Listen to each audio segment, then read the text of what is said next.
Hello there, welcome back to the Agostino Zinga Show with your host, Agostino Zinga, and this is episode number 934, Nuevo Tres Cuatro. What's going on? How you doing? How you feeling?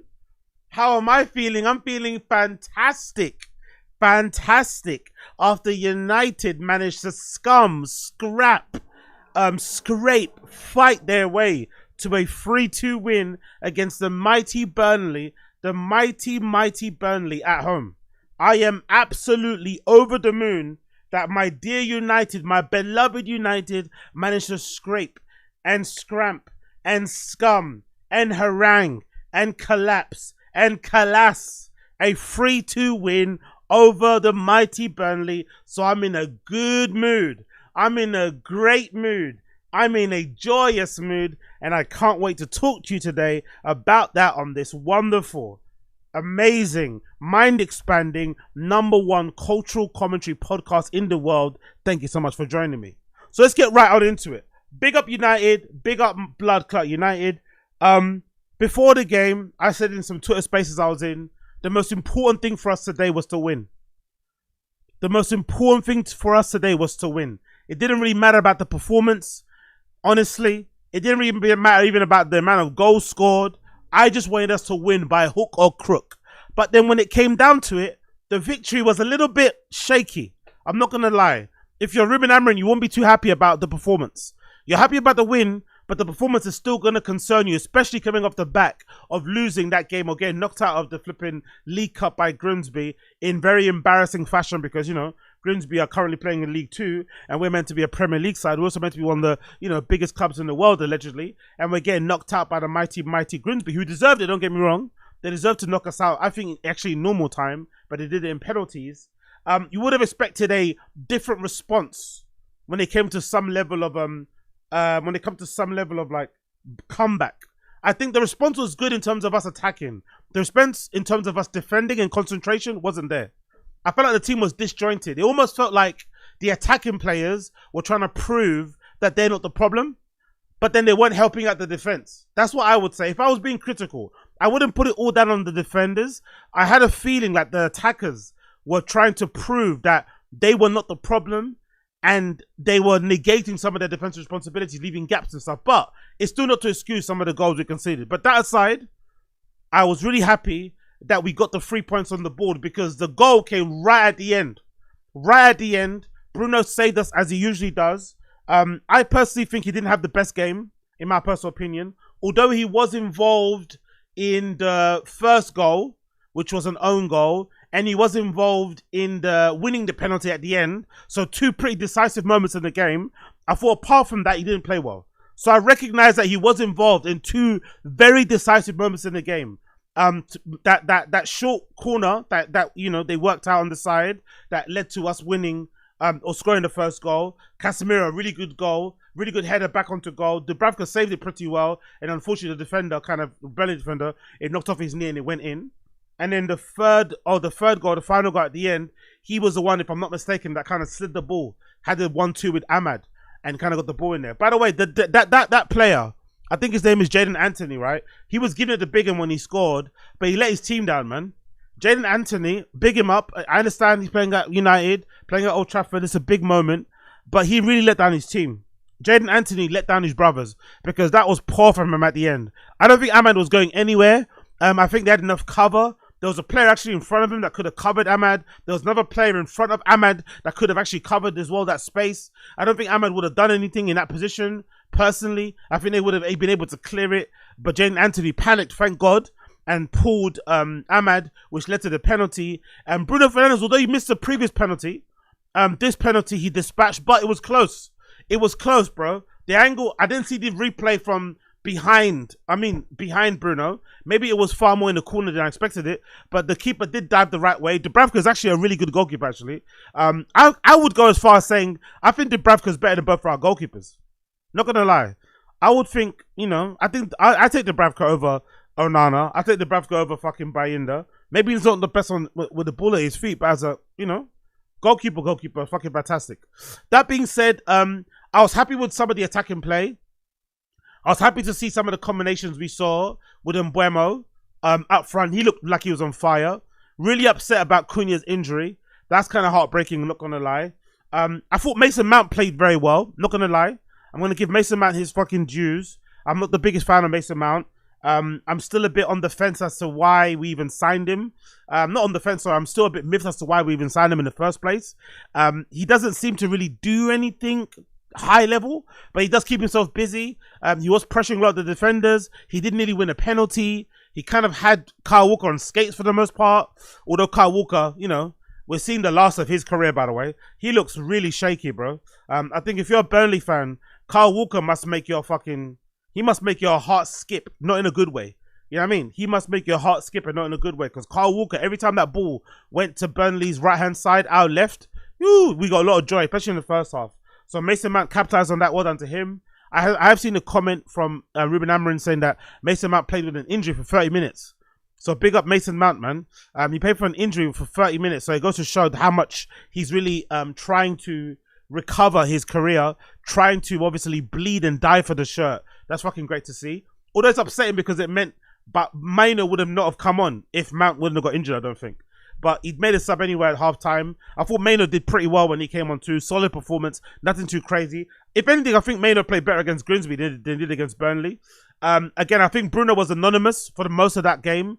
But two decisive moments, the first goal and then the ball into the box for the second, for the third, and then he converted obviously the penalty is probably the most important thing, which probably goes to show you why he always gets picked. Although he was anonymous and didn't do anything, when it comes down to the moments where you need him to step up, he does usually. So that's great to see. I just wish we had a backup, to be honest, because I'm just tired of seeing his fucking face all the time. One thing that I do like though, that I've noticed, especially in the first half, we don't really play through him as much, you know?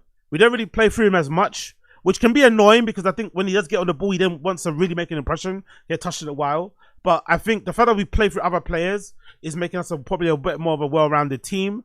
But the lack of concentration when it came to the defending was horrible, man. Like Dallo on that fucking 1-1 equalizer. Oh, yeah. Like, I think if Dallo would have jumped, even tentatively, I think he gets that ball. That cross was good, don't get me wrong. But if Dallo would have jumped even just a little bit, he would have probably headed that ball away. But to be fair to him, even though he didn't jump or close his man before he crossed the ball into the box, the other players as well, the other line of defenders didn't do much either. Everyone was ball watching. You know, when they went into the goal. And then the second goal, you have to probably blame the one we conceded, probably blame Bayinda. And again, I'm thinking to myself, like, if we go the majority of the season with Onana and Bayinda, we have to resign ourselves to the fact that we have to just outscore teams. We can't shut up shop, you know? We have to just, we have to just accept that we're going to be one of those teams that has to outscore the opponent in order to win. Because Bayinda looks like he's always going to make a mistake. Onana's always got a mistake in him, guaranteed. Because that shot, you know, he should have, I think in my opinion, he should have been able to have dived and caught that shot and just completely stuffed it, you know? Taking all the sting out of that fucking shot. Maybe the defender that came across him distracted him a bit, but Bayinda kind of parrying the shot and then the shot bouncing off his knee onto the Burnley player who then nicks it in. Oh, yeah, it's so poor. Just giving us unnecessary pressure. You saw how pissed off Ruben Amorim is on the bench as well. And I think if we would have lost or drawn this game, I wouldn't have accepted any smoke. I wouldn't have accepted any fucking criticism of the manager. If we would have drawn or lost this game, I would not have accepted any criticism of the manager, because this game today proved that this team is just, maybe it's psychologically, we're a little bit all over the place, man. Psychologically, this team is a little bit all over the place. And, you know, the defending, the lack of it being able to finish is a problem. Mbeumo obviously scored a good goal. I was happy about his finish. But he looks like he needs a lot of chances to score, man. I forgot that about him. Like, when you'd watch him at Burnley, or Brentford, sorry, this is what you saw. Although he does get a lot of numbers, like he scored a lot of goals last season. I think the highest season he had a goal tally with Brentford last season. He does need a lot of chances. And again, Brentford created a lot of chances. I think Brentford definitely must have created more chances than us last season. But I don't know, you know, I'm a bit worried about that going through the season, because I don't think we're going to be able to create enough chances that he needs in order to score a goal. But when he does score, he scores. So great to see that. And again, Dallo, You know, 1 minute he's fucking shit defending. Next minute going forward, he's fucking amazing. Skips past 2 players on a ricochet and cuts the ball back really well. And then Mbeumo as well, good movement to come into the penalty box and kind of score. Although if he wouldn't have done it, I think Brynner would have scored too. So we have 2 players in that position that would have done well. Sesko though. Sesko should be a little bit concerned. Although he had some good chances because we started crossing the ball into the box and basically playing to his strengths. Before those crosses came into the box, Sesko hardly touched the ball.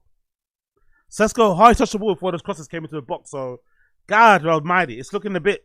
I don't know if we just bought him hoping he just figure it out, or if there is a plan. But so far, I don't really see it. You know, it takes a while for us to start putting long balls into the box. We don't really cross the ball into the box a lot into him, where he seems to thrive, kind of, you know, doing those runs in front of the defenders or headers and shit. We haven't really seen him receive the ball outside the box and be able to run at defenders. Maybe he can't do that in the Premier League because defenders usually drop back a little bit. They come sometimes squeeze tight, but there's not that super high line that they have in Germany where you can just, like, you know, dance, skip past the defender and all of a sudden your own goal. Or people defend super deep sometimes in Germany too. We don't really have that here, but it's looking a bit shaky for Sesko. But, you know, when it comes to heading ability and striker instincts, he does look like he has a little bit more than what Højlund does. So maybe we'll see the best of him going forward. But apart from that, I'm just happy. I'm just fucking happy that we actually won the game. That's it. I don't care. We had to get a W on our fucking form sheet. Happy that happened. And onwards and upwards now going forward. Every game now is bigger than the previous game, unfortunately. But I'm just happy that we got a fucking victory because Jesus Christ, man. We have been so fucking bad. So fucking bad. I'm just happy it's over. I'm just freaking happy we got a freaking victory. Thank you, Lord. Thank you, Lord. Thank you, Jesus. Okay? That's what I have to say. Thank you, Jesus. Nothing more needs to be said about that, mate. Just thank you, fucking Jesus. Quick update regarding the story I covered on the last podcast episode regarding Lil Nas X. Remember when I spoke about how a couple of days ago or a few days ago, Lil Nas X was unfortunately videoed walking down the street somewhere in LA, super late at night, with just his underwear on, acting a little bit crazy, acting like he was super high. People were recording him. Then I think eventually at the end of that, you know, crash out, he ends up, I think I saw a picture of him, he ends up taking off his underwear. He's completely naked with just his fucking cowboy boots on, puts a cone over his head. Police get called. They arrest him, but as they're arresting him, he kind of charges at them and shit, which is obviously his own little charge too. He gets put in jail for the night, and then he gets bailed out. But now now news is broke on social, and again, I don't know how true this is. This is courtesy of the account called Pop Tings on Twitter. I've seen no other source for it, but allegedly, according to Pop Tings on Twitter, they said tests confirmed that Lil Nas X was not under the influence of drugs or alcohol during last week's episode. The singer reportedly suffered a psychotic episode.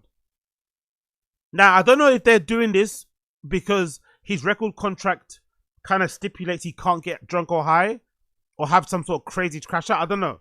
Maybe some record contracts have that clause in it where if you get arrested for anything involving drugs, like hard drugs, they can cut you or they can like drop you. I don't know. But if it's true, if it's actually true that Lil Nas X, when he was walking down that street in LA, wasn't high on any drugs and actually had a psychotic break, this is actually far sadder. I'm not gonna lie. This is far more worse than if he just had drugs and just had a bit much of a good, had too much of a good time, and one thing led to the other, and all of a sudden he's outside walking naked. If this was a mental break, this is really tragic, man. And also goes to show you the pressure and the pains of flipping, the music industry and just how difficult it is to navigate. Because this guy was, I wouldn't say on top of the world, but he was doing well for himself at one point. I wouldn't say he was on top of the world because I think his window was very, very small, very, very short. He didn't really have a chance to kind of really take it anywhere except further because, people kind of got bored of him very, very quickly. But when he was popping, yeah? I still remember that first time he went to perform Old Town Country Road at a school. I'm not sure somebody's got it, but there's a clip of him performing Old Town Country Road in the school, and it's impossible that you can't smile. He goes to a fucking primary school somewhere in America, and he performs Old Town Country Road, or whatever the fucking tune is, that first one he dropped. And the kids are going crazy, bro. The smiles, like, they are literally going nuts with him performing Old Town. It was such a fucking wholesome and great moment. So he went from that all the way to kind of, the whole, like, Christianity, devil shit, like controversy and all other bits and bobs with the gay stuff, people finding out he was a secret barb, So he didn't really, I don't really think he had a lot of time to kind of really solidify himself as an artist. A lot of that was obviously self-inflicted, but it is kind of tragic to hear that nude kind of protest crash out thing that happened last week wasn't in part due to drugs or alcohol, was actually a psychotic break in some way, shape or form. And again, no confirmation from anyone else on this. This is just courtesy of the account called Pop Tings. It could be completely bullshit and made up. If it's true, I definitely would extend the warmest fucking prayers and good thoughts and strength to him, because that's going to be a hard one to come back from. That's going to be a hard one to address. It's going to be a hard one to kind of make right, because God Almighty, man, I can't imagine what he must have gone through in the music industry that would lead him to go through a psychotic break. It's again an illustration of just how difficult it is that industry is to navigate. So prayers up to Lil Nas X. Hopefully he's got the right people around him, figures it out and gets help he needs, because this is quite heartbreaking news. That is quite flipping heartbreaking news. Talking about heartbreaking, I quickly want to mention this. This is a really, really, really good clip that I pulled courtesy of Ask Pizza, who was sat down on live stream with Mike Derulo and Luka Sabbat, two kids who kind of came up in streetwear and then kind of made a name for themselves and have gone on to have some pretty decent careers. I think Mike Derulo was working for Balenciaga just before Debna left there for a while, and Luka Sabbat does a bunch of stuff. He's got his own brand, models, all that sort of good shit. And of course, Ask Pizza is known for his brand and his artistry. Funnily enough, I got a funny Ask Pizza story. When I was working at this brand, when I was working at this art materials manufacturer called Collart, big up Collart. Back in the day, I used to work at this place called Collart, where they manufacture loads of paint. They do spray paint. I think they also do the spray paint brand called Liquitex. I helped out to do some projects with them, with some graffiti artists and shit. I was in charge of doing like marketing and communications and shit. So I was also in charge of kind of doing the seeding stuff. So I take some stock that we had in the fucking warehouse down. Well, it was in that building. They have like an office in White City. It's an amazing building, to be honest. It's like, I don't know, it's like 10 floors or something. In the basement, or in the ground level near the reception, they have a full gallery. There's a gallery there that they curate artists and stuff. They have a fucking they have a studios that artists can rent and can have residency at. They have fucking laboratories where they develop some of the paint, and they have different floors for the people working there in order to kind of do what they're doing. It's just a fucking great place. I love it. I loved working there, to be fair. So I used to work at Collart, and I was in charge of seeding some of the paint, and I actually got in touch with Arts Pizza. This is many years ago. And I sent him a bunch of pens and paints and stuff. I wonder if some of the stuff that he made, actually he was created with some of the paint that I sent him. Back in the day, this was many years ago. I sent that kid some paint when I was working at Collart. So nice little weird roundabout connection there. Anyway, myself aside, they got speaking about loads of stuff involving fashion, streetwear. They come up and stuff, a lot of stuff that I'm got knowledge of and experience of. But one thing that really resonated with me was this clip that I clipped where they talk about gatekeeping, and something that I kind of had to struggle with, fight with, and kind of I think in when I look back on it, kind of cost me a lot of positions and opportunities and networks and friendships, because I just wasn't down with accepting the paying your dues thing, the whole fucking how people would gatekeep the attitude of some of the elders. I just wasn't down with it, and it kind of leads me to have some sort of like public spouts, big fallouts, arguments, whatever else it may be, that I think negatively affected my career, I think, going forward in terms of that industry. Because a lot of that industry, you have to just be like friendly and cool with people. And because I was always a little bit of a renegade and a little bit of a rebel, a little bit hard-headed, a little bit of a prick in general, a little bit fucking full of myself, and before I know everything, I kind of how people would look at me a bit, man, shut the fuck up, do you know what I mean? Especially because I was a fucking child back then too. So they speak a little bit about it, and it's funny to hear them say stuff that I have kind of felt as well when I was coming up in the scene and industry, because I would say they are far way ahead of me when it comes to working in industry and doing their own thing, and they obviously got a lot more out of it, but they still had to go through the same hurdles and struggles, So it kind of shows you that it's not really something personal. It's a universal across the board. And I guess in most careers, especially when it comes to the arts, to be honest, right, and the entertainment, it's mostly about how much you can handle and bear. When I think back at it, I look back at some of the people I used to hang around with in the scene, especially when I think back to photographers. I'm not going to name names, but there are some people who are still doing it. They're still out here taking pictures at gallery openings, taking pictures at store openings, at collaboration launches in store. They're there, they're out there and about. And those guys are getting hired by some of the big platforms and brands. Why? Because they're just the only ones who didn't stop doing it. You know, they put up with all the no's, they put up with all the sunnings, they put up with all the fucking attitudes, the times that you would go to an event, you'd put your name on the list ahead of time, you get there, they say your name's not on the list, and then the person at the door wouldn't let you in, and the person that you know as a contact wouldn't come to the door, and then you feel like a fucking mug. Like, they put up with all those disrespects, all those mugging offs. And if you just are able to endure, like, it honestly is a game of resilience. However much you can endure, you are going to end up bearing the fruits of it at the end. And I think I just wasn't able to kind of endure and, you know, put up with a lot of that disrespect, which probably wasn't disrespect, it was just the way the industry moves. So it's interesting to hear them talk about it. Anyway, this is Ask Pizza, Luka, Sabbat, and Mike Derulo talking about gatekeeping in fashion and streetwear scene. And I'll obviously comment on it further on the other side. Let's go. Track. So, yeah, I always wanted to work with Ye, right? And I got gate kept fucking crazy by a lot of people that were our friends, right?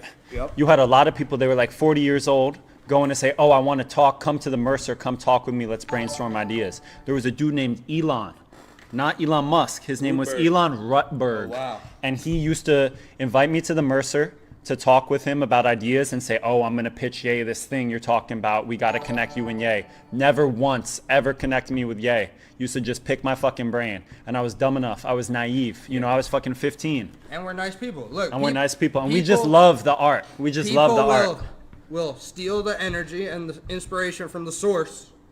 And then they'll gatekeep the source to the person they're getting money from. You feel me? Yeah, and then take the credit and act like it's they shit, and that's a lot of that happened when we were young, bro. It'd be motherfuckers that's OGs, like they copy paste. Man, the OGs don't have any swag. It comes from us. It comes from us. They're fucking lost and they're fried. Fact. It's too many people that call themselves OGs that would just steal swag and it's just like trying to little bro us and shit. Like they ain't tastemakers, bro. Now there are little bro. Now who's big bro? We gonna big bro him in the end, no matter what. So it was a lot of people trying to sun me. Yeah. You know, even friends, even people I still fuck with, but I didn't forget that. My bad. I didn't forget that. somebody said, duh, y'all was 15. Yeah, but nah, for real though. Like, imagine a 15-year-old telling Kanye, "Alright, so this my idea, bro. Like, you should make a hoodie." Like, I get it. But I mean, we got like in the long run, you know, we really got our way. Like, of course, I think everything played out. No perfectly. denying. They're always one step behind. We got the ideas unlimited. Now they weren't ready. They weren't ready for us to grow up. They weren't. Because then we weren't kids anymore. We want all the smoke now. So yeah, great little conversation there. Really on point, everything they said. And again, it kind of reminds me of one of the like a pivotal moment I thought in terms of like my mindset and in terms of how I kind of decided in that moment to purposely kind of pull away from the scene and kind of do my own thing. And I think it was partly a mistake and also the right decision. It was a moment back in the day when I was cool with A-Side and shit. And I think I forgot he might have invited me. I think that's when he was working maybe at Nike still, maybe just after he left and he was doing his own thing. But I remember having this kind of conversation with him and I was getting a bit frustrated, like, because I wasn't getting any inroads. I think that was around the time where I was trying to get in on Good Enough, right? I was trying to get in on Good Enough. That wasn't happening. I was trying to get in at Give Me 5. That wasn't happening. I was trying to get in certain stores. That wasn't happening. Certain brands, it wasn't happening. And then obviously it was weird as well because just after like my generation of people couldn't, I guess, get in, for some reason the generation behind us kind of broke through, which is interesting. Which I wonder how that happened and what those kids did better than us. But either way, I wasn't getting in, wasn't being able to get my foot in the door. And I remember having this conversation with A-Side and I was like, just like frustrated. And I think he said something along the lines of like, as a response to me being frustrated, you got to pay your dues. And I remember that triggering me to fuck. And I think we actually had a little bit of a back and forth behind it as well. And I was like, I just couldn't understand this concept. Like, why do I have to pay my dues when I know more? When I'm better? You know what I mean? Like, I just thought I was better. I thought I knew more, which I probably did, and I probably didn't too. And in that moment, my brain kind of broke. I kind of saw the scene as not a place where people would like give you an opportunity. I saw a scene as like people actively trying to keep you on the outside, giving you just enough so you can kind of, you know, feel like you're in.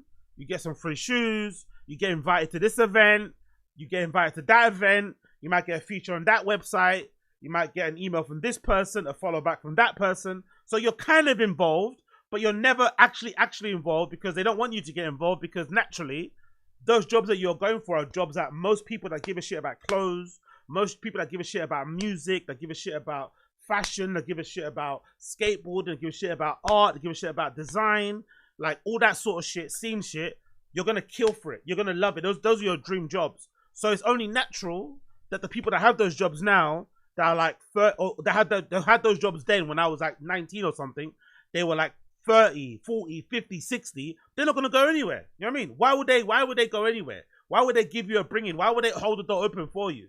Of course they wouldn't, because there's a finite amount of jobs, but the jobs that are available are fucking, or the jobs that do have are fucking sick, and they come with sick kind of perks. You got to go to fashion weeks, you get invited to all the fucking Biennales and shit, you go to movie premieres, you get invited to all these mad shit, it's automatic like stamp. So I get why people, you know what I mean, act the way they act.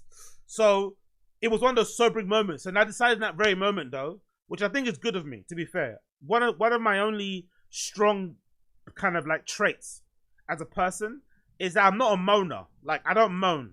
So if something isn't going my way, I'll just go. I'll just leave, you know? I've done that a lot even in retail. Back in the day, bad example, but back in even when I used to work at retail, as soon as something I didn't like the working environment, instead of being there, like, and being a shitty employee, being a shitty colleague, always having a long face, dragging my feet, I'd rather just leave and go somewhere where I'm happier, you know? I might take a fucking pay, my pay might go down. It might fuck up my money in the long term, but I'd rather go somewhere where I'm happy and enjoy that than stay somewhere and be miserable and just keep complaining. And actually back then as well, not like now, the jobs were 10 a penny. You could move and get a job in like 2 weeks, easy peasy. So not that big of a deal. But this gatekeeper thing also though, and this like people saying taking to pay your dues, like ASAP told me, is actually also a good thing. It's a painful thing because I was kind of in at that time, right? I was friends with all kind of the right people. I was working at that 1948 store. If I really tried and I was focused and I was kind of like aware, because I really wasn't aware and I was a little bit all over the place, I could have probably did well, but I didn't.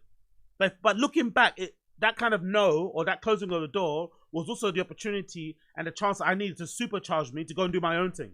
Like, I don't think I would have done all the things that I did on the side in terms of parties and zines and shit, traveling the world and stuff, doing the YouTube thing. I don't think I would have been that adventurous and done all those things and hustled and been involved in all these different cool companies I worked for and shit, like Depop and whatnot, and Dr. Martens. I don't think I would have done all that shit if I didn't get, like, brought in. Like, I wasn't never brought in. I've never had a co-sign. I mean, I've never really been in the scene. I'm kind of, like, always on the outside, which is something I've done purposely. I've kind of always enjoyed being out on the outside.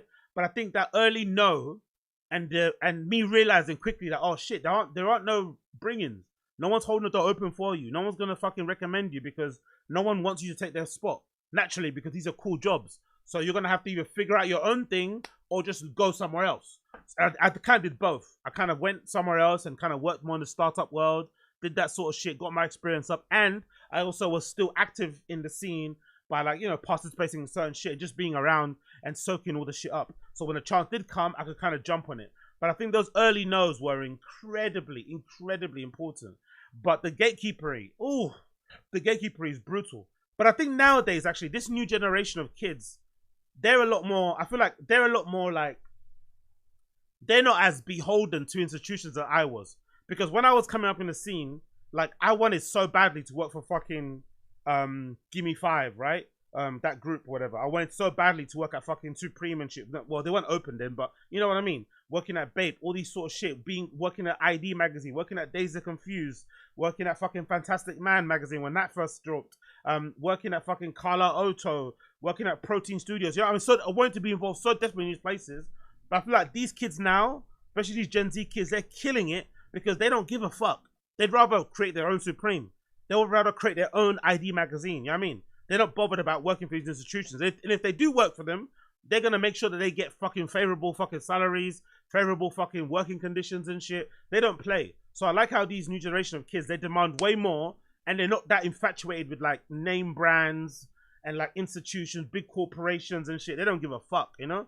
It's like there's probably a kid right now who's screen printing his own t-shirts, stamping shit, spray painting shit at home, who thinks he has a better brand than Supreme, who thinks his shit is more lit than fucking Cortez, who thinks he has a bigger, better brand than fucking Stussy. And I love that attitude because I think my generation, we're a little bit more like, I mean, we were kind of subservient. We always wanted a co-sign. We wanted someone to open the door for us when really you should be just like fucking taking a sledgehammer to the door and knocking it down, or, you know what I mean, taking a shovel and creating your own fucking path and laying your own fucking road and going your own direction, which is what I thankfully ended up doing. And, you know, I took some missteps. You know, I fell off a bit here and there, but I think in the end, I think it worked out to my benefit because as well, I don't also think, unlike these guys, I don't think I have the temperament to work because they don't really work in the industry anyway. They do their own thing. But I don't think I have the temperament anyway to work in those industries. Because in those industries, you're going to have to like suck up a lot of disrespect, suck up a lot of like nonsense.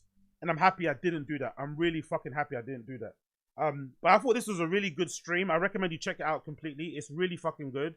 It's about 3 hours long. I watched the entire thing. Really cool to hear them speak about everything that happened back in the day in the scene and shit.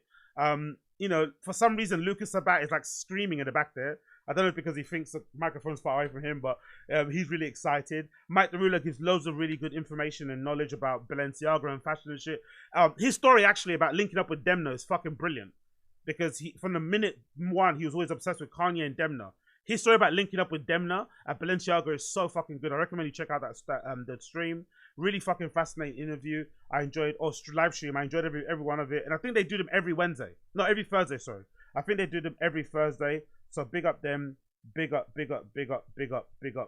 them. So flipping good. I enjoyed it. I recommend you check it out. It's available on Arts Pizza's Twitch stream, which is Arts Pizza 730. Arts Pizza 730. Check it out. Check it out. Check it out. Next on the list. Next on the list. Next on the list. Next on the list. Next on the list. Next on the list. Next on the list. Let's talk a little bit about this clip. This clip has gone viral on my side of social media, right? On my side of the internet. This young lady from NYC Scene Raves or NYC Rave Girls. It's an Instagram account where, if I'm not mistaken, what do they do here? They say, we're here to dance. The bio says on Instagram, NYC Weekend Rave Girl recommends posted every Tuesday. So these girls have this account. And from what I've seen, they're basically like rave influencers. So this is a thing now in the scene, right? They're not like techno TikTok influencers who just do get ready movement clubs. These girls, I've seen a few girls do that where they recommend, best parties of the week, best releases and shit, which is kind of cool to see this whole thing popping up. Kind of cool, kind of cringe. But still, you know, they have different bits on here. Look, good rave etiquette. Who the fuck are NYC Rave Girls? Tips for solo raving. You know, standard shit, right? So actually, let me see who they're about. Let's give them about, because we're going to go into the Berghain review, because the Berghain review has been really, really breaking my side of the internet. People have been really upset about their review of Berghain because it kind of come across a bit corny, and because they're American as well. There's a little, you know, just American. You know how American people are, innit? They're a little bit, you know how you guys are. So yeah, let's go through it. So this is the first post we'll go through.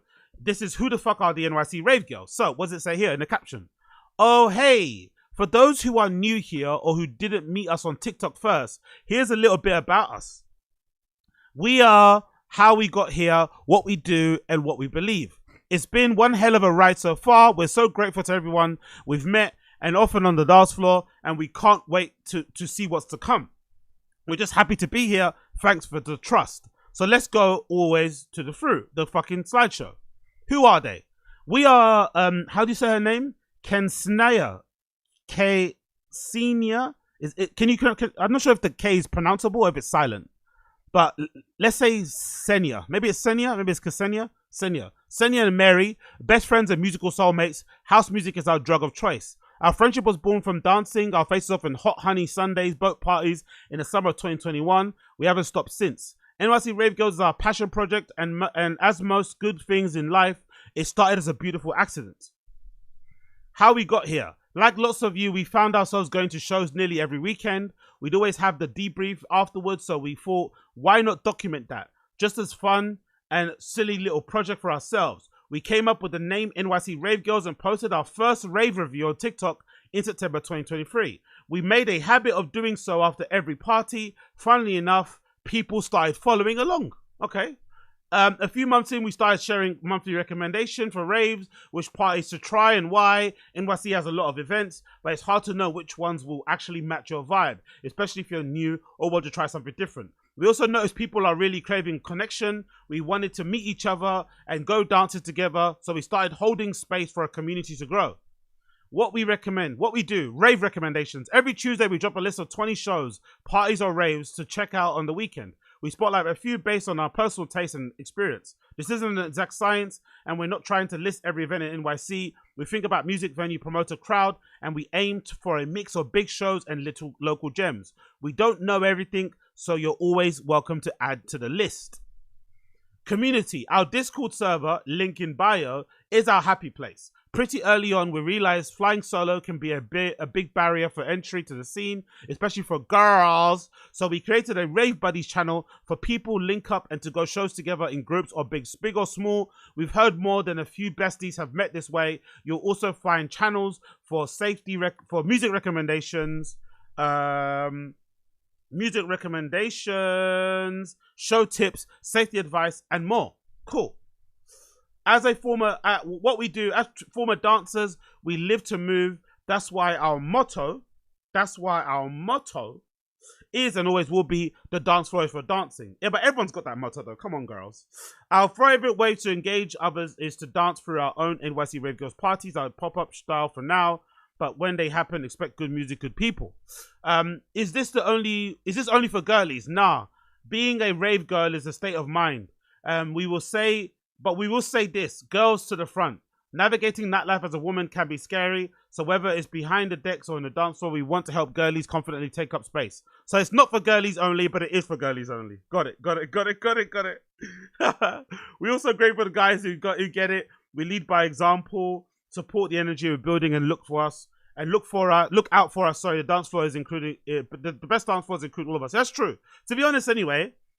There's enough lads on the dance floor. There's enough lads in raves anyway. If there should be maybe a push for more girls to go out solo raving to mix things up a bit, because no one can deny, like, the energy of a club definitely shifts when there's a nice balance of genders and sex and sexual orientation and whatever else it may be. You need it. You know what I mean? In my personal opinion, I think it kind of adds to the night. If everyone's kind of the same, it kind of makes it stiff. It kind of turns it into like a fucking bro youth club thing, and no one wants that unless you actually want that. You know, maybe there's some scenes where that's encouraged. Like maybe the tech house scene, that's like a good thing. But I think all over, across the board, I think it's best for us to all be mixed. Cool. Big up NYC Rave Girls. How we operate, we don't think gatekeeping is cool. Love to hear that. We'll never expose truly underground events, but we'll share everything else we know. It took us a lot. I don't like this as well, because that's gatekeeping anyway. We're not going to expose truly underground event. Like if you go, like, in my opinion, I'm sorry, but if I go to your event as a human being, I'm going to your event. And I'm going to talk about it, like, because I'm a fucking human being. If it's underground and it's, like, the moment it comes across my desk, the moment it comes across my fucking field of vision, it's no longer underground. Because I don't really think I'm super plugged in underground.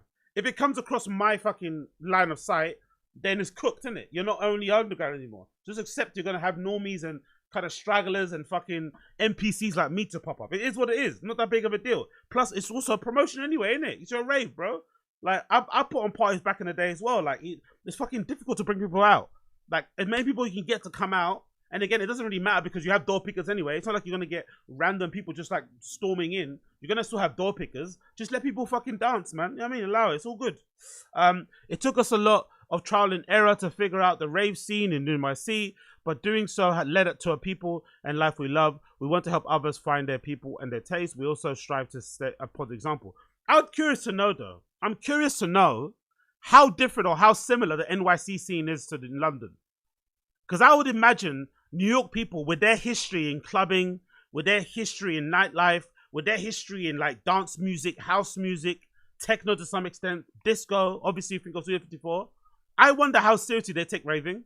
And I wonder how much of an issue it is that this whole scene has popped up, because there is a whole, I feel like New York has there's a big pool of like these young girls who just go out and like explore the city and document every part of it. Like there's a lot of them. The girls that work in startups, fashion girlies, dime square girlies, and there's a bunch of them. There's a bunch of girls in fucking New York like posting content. So I wonder how much of an issue it is for people that put on events, because you want those girls at your raves and at your parties, but then when they go to your raves and parties, they're gonna blow it up, you know. And these girls have big followings because some of them are really attractive, so they're gonna have a lot of people following them. So you know, I wonder if that's a big issue. I wonder. We'll never expose what we believe being us rave isn't about rave, and it's about to show up. Anyway, you get the gist, right? They seem really cool, in my opinion. I like them. I like this collective. I like what they're doing.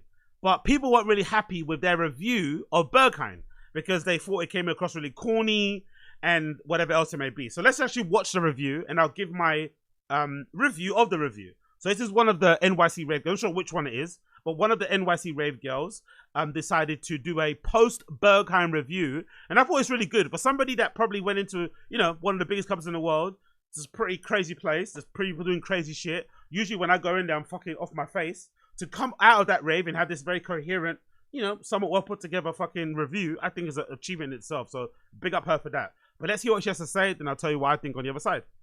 I did it. I had my Berghain baptism, my very first time here, and I just want to thank the rave gods for looking out for me and granting me passage into this holy temple of house and techno, because that was church. Like, I think already people at the Berghain community Reddit are not going to like this because she's referring to it as church. For some reason, people that live in Berlin or go there regularly, they hate the term church, which I've heard since I've went there for the first time, which is many, many years ago. It's always been somewhat people refer to, maybe, mostly because people go there on a Sunday and they say, oh, we're going to church. It's like a, you know, colloquial way to kind of describe going to Berghain. But for some reason, Berliners and Berghain regulars, they fucking hate the term or phrase church. For them, that's an indication that you're like a casual. You're like a Berghain casual, you know? You're like an NPC, you know? You're like a normie. Like, people don't like that. Oh, they fucking hate it. But hey, let her enjoy. that was truly a spiritual experience. I put in a full 8-hour shift. Nice. Here's the receipt. 1:30 a.m. until 9:30, currently Monday morning, and something. Not that long, by the way. That's kind of normal. I'm not gonna lie, that's kind of normal. 8 hours is a minimum thing because a lot of good DJs usually play around that sort of time. 8 hours isn't that impressive. I'm not gonna lie. Not gonna lie. Maybe she did it on purpose because she wanted to do a review. You know, maybe that was her intention. I'm only going there for 8 hours so I could do a coherent review because, you know, she still feels and looks rather fresh. But that's not that long. I'm not gonna lie. Especially because the club's gonna continue opening. It's gonna continue to be open until what? The next day on Monday morning at 8 a.m. or something. You know what I mean? It's not like, yeah, not that big of a deal. Changed in me in there. I haven't danced like that in years. I felt absolutely hypnotized by this DJ in the Panorama room. His name is Andy something. I will follow. Andy N. Baumecke. I don't know if N. Baumecke's real name is Andy, but that's fucking brilliant. I hope everyone trolls N. Baumecke. Anyway, he's a lovely guy, lovely DJ. He's actually one of the only DJs in Berghain not only. Yeah, he's probably the only one I've actually said hi to a couple of times. He's always lovely. Always not, and I don't really have, you know, me. I've spoken about some of my not good experiences saying hi to DJs in clubs where they sometimes can big time you. But that N. Baumecke, right? He's fucking great. He's a legend. He's actually if I'm not mistaken, he's a resident DJ there too. I don't know if his real name is Andy. I don't know if it is, but Andy is fucking crazy. This man anywhere to the end of the earth. The sound there, the music, it's like the difference between fast food and fine dining. And that was fine dining in its most gourmet form, especially after. Cringe! But I love it. You know what it is? You know what it is? I'm just going to interrupt again. You know what it is? Unfortunately, for everybody out there who's listening to my voice, who likes to go raving and shit, the actual cool aspect of raving is really not talking about it. Let's be honest.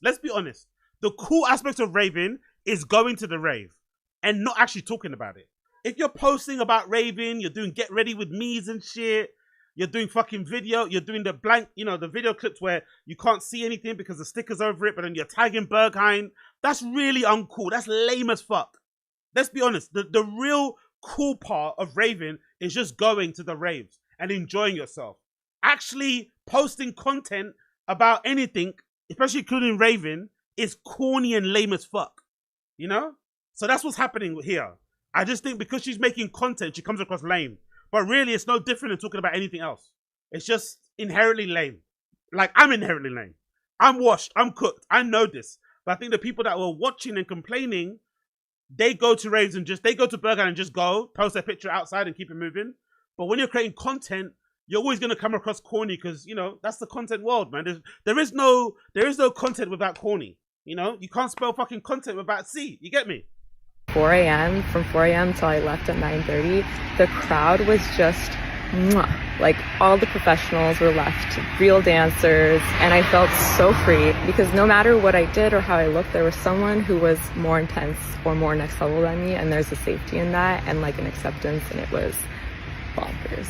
Just bonkers. And I just want to say, if at first you don't succeed, try again, because I actually woke up Sunday morning at like 10:30 a.m., got here, waited in line for an hour, didn't get in, came back again a little over 12 hours later, and wow, it really does. I'm not going to lie, right? I've been very fortunate. Thank you to the Berghain gods, as she said, right?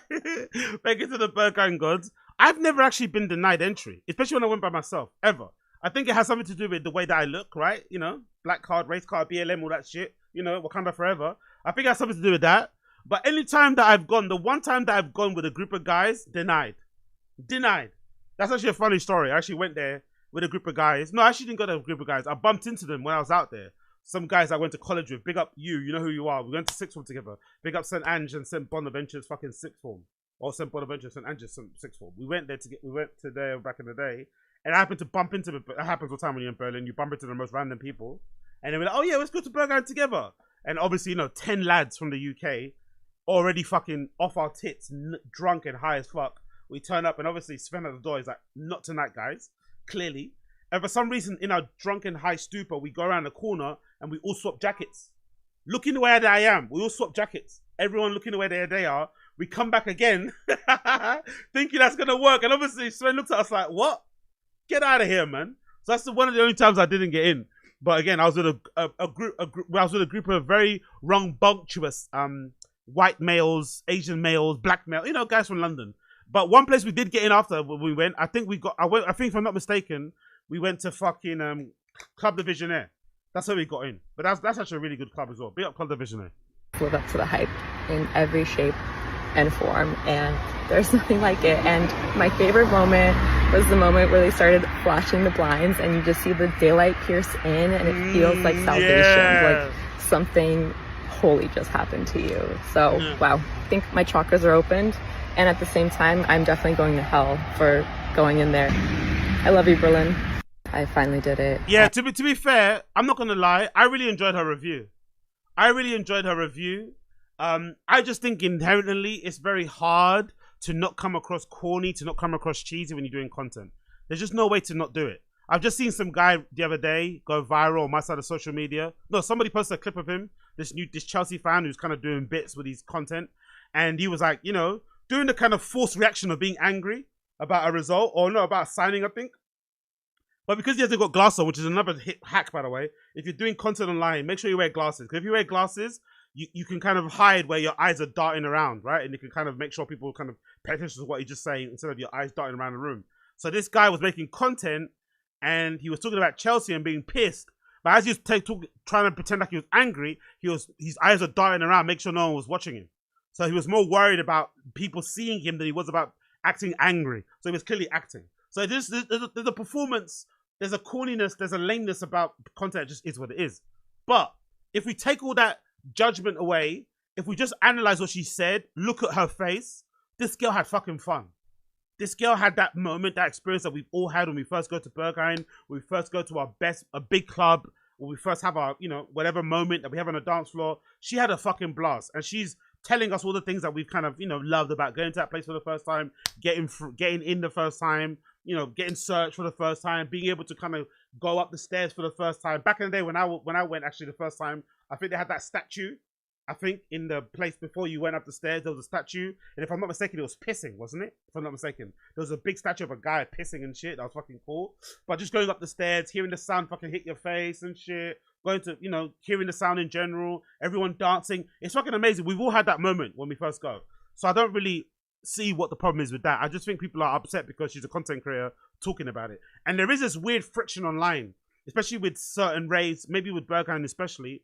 People don't really like to talk. People don't like it when people talk about the things that they hold sacred, close to their heart. They want to keep it to themselves, but it's one of the most popular clubs in the world. Yes, it's hard to get into, but It's legitimately one of the most popular clubs in the world.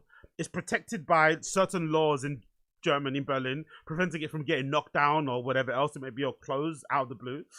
It's an institution. It probably contributes, I'd guess, probably billions to Germany's GDP every single fucking year. It's a tourist destination, so you're not really. She's not really exposing anything. You know what I mean? Like let's be serious. She's just a little bit, a little bit excited, a little bit corny and cheesy because she's American. It is what it is. But I do like the review. I think she spoke well about it. I think she got across why people love the place. And from what I can see, she doesn't look super high or drunk too. That's a good advertisement. What would you prefer, me coming on there with my face and my jaw juggling all over the place? I think that's a good kind of message to put out there. She's talking about it also as being a solo raver. So I think a lot of girls also take some encouragement out there about it too. I'm all for it, man. I'm all for it. I'm fucking all for it. But some people that weren't all for it were the guys and girls and the days and dems in betweens over there on the best fucking subreddit in the world, which is the Berghain community subreddit. They did not like this girl's review whatsoever. Let's read some of the replies on the post featuring this girl's review. The top comment with 313 upvotes. Okay, maybe saying all this in the video on social media is a mistake, but apart from that, this is simply a very satisfied clubber who just had the time of her life, who felt that more was possible, and who just had that confirmed. She plainly adored the night that she experienced, danced for hours, bothered no one, and isn't trying to project her ego onto it. So what's the problem? I've gone to quite a few nights recently where I've come away feeling decidedly shortchanged by the venue, the DJs, even the crowd. So I can relate to her euphoria at finally finding somewhere that feels like home. Exactly. Imagine if she's used to going to like commercial raves. Because I think that's sometimes the best contrast. If you're used to going to commercial raves, cheesy ones, corny ones, expensive ones, and you go to your first proper rave, doesn't have to be underground. Your first proper rave where there's a lot of intention and care put into everything, from the door picking to the lineup to the lighting to the smoke to the fucking sound to everything, right? You're gonna have a fucking mind-blowing experience. It's almost gonna be a euphoric experience. It's gonna fucking blow every single particle of your fucking dome, and that's a good thing. And it's gonna give you hope. It might even inspire you to do your own thing. It might inspire you to start your own label, become a DJ yourself, put on your own fucking events. That's how life-changing these things can be. So I think she's a good advocate for that. So big up that person for that encouraging comment. The reply to it, that has 108 points, says as follows. I'm happy for her. I just think, quote unquote, vlogging about nightlife and partying is cringe in general. And the baptism part doesn't help either. Stop comparing this place to a church, you guys. Lol. That's never going to happen because unfortunately, it's open on Sundays. It looks kind of churchy in a way, depending on if you've seen Brutalist churches or churches in especially in America. There's mega churches. It's kind of aspects of it, and it's a funny thing to say. But that person is right. Vlogging in general is cringe. That's the truth of it. Vlogging is cringe. Vlogging is also really hard. If you've ever tried to vlog, like I did one time, there was time where I tried to kind of like film myself doing things, right, working out, all this sort of malarkey. It's really hard to do. You feel very self-conscious about having the camera, especially if don't do it the fucking pussified way, right? Don't be a fucking pussy. Don't have the phone down here next to your waist, like looking up. No, put the phone properly, like up there. Like have it properly, like, above eyesight, and then start vlogging.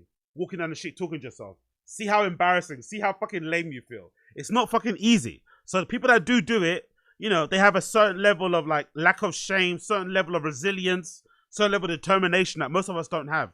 Which is why some of them end up becoming so successful, because we can't do it ourselves, so we view them doing it. We kind of live vicariously through them. But I don't think there's a way to vlog not lame. Like, somebody I think of straight away when I think of vlogging is Casey Neistat. Would you describe Casey Neistat as cool, my fellow viewer, my dear listener? Would you ever describe Casey Neistat as being cool? I don't think so. And he's one of the best vloggers of all time, right? And even he couldn't make vlogging look cool. So it just is what it is. You kind of enjoy it or you don't, but there's no way of not making it not cool. Let's go to another reply. Only 8 hours. Those are rookie numbers. That's what I said, by the way. 8 hours is nothing really. But to be fair, it also, I like that she worked up to it. I think the mistake people make, like I did, was what people do when it comes to like 5Ks, right? Where you try and like pace yourself. Would it, oh no, when maybe try and go out the blocks really fast, the first 5K, you're probably not meant to do that. I think once you get experience, you can, but when you first start, you should jog it like normally. And then once you get the hang of it, if you want to go for your PR, just hit the blocks, just come out the blocks super fast and just hang on for dear life.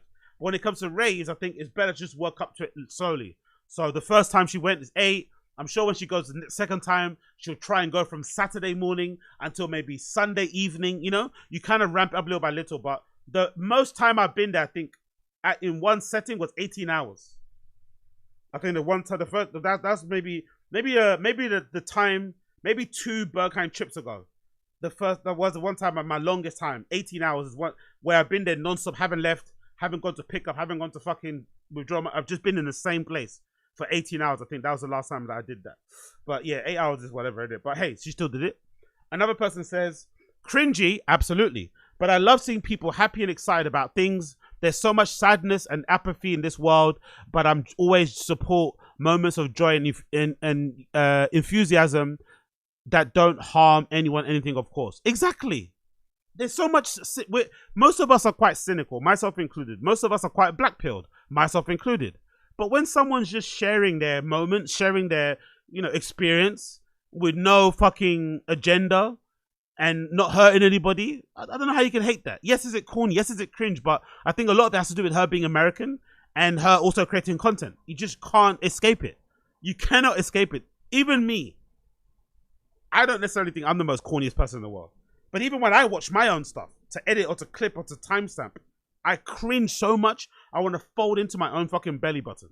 You just can't escape it. It is inherently lame. Like, I think there's nothing worse than when somebody asks you, hey, what do you do? I'm a content creator. The only thing worse than admitting you're a content creator is saying you're a DJ.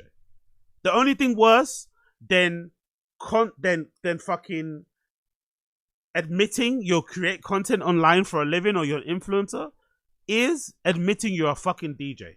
Cringe, lame, whatever, don't matter. If we all fucking disappear tomorrow, if we all fucking got Thanos fucking finger snap tomorrow, no one would fucking care. The life would go on, There'll be dolphins swimming around the fucking River Thames again, No one would fucking matter. It wouldn't matter if we weren't around anymore. We contribute 0 to life in general. So yeah, inherently lame.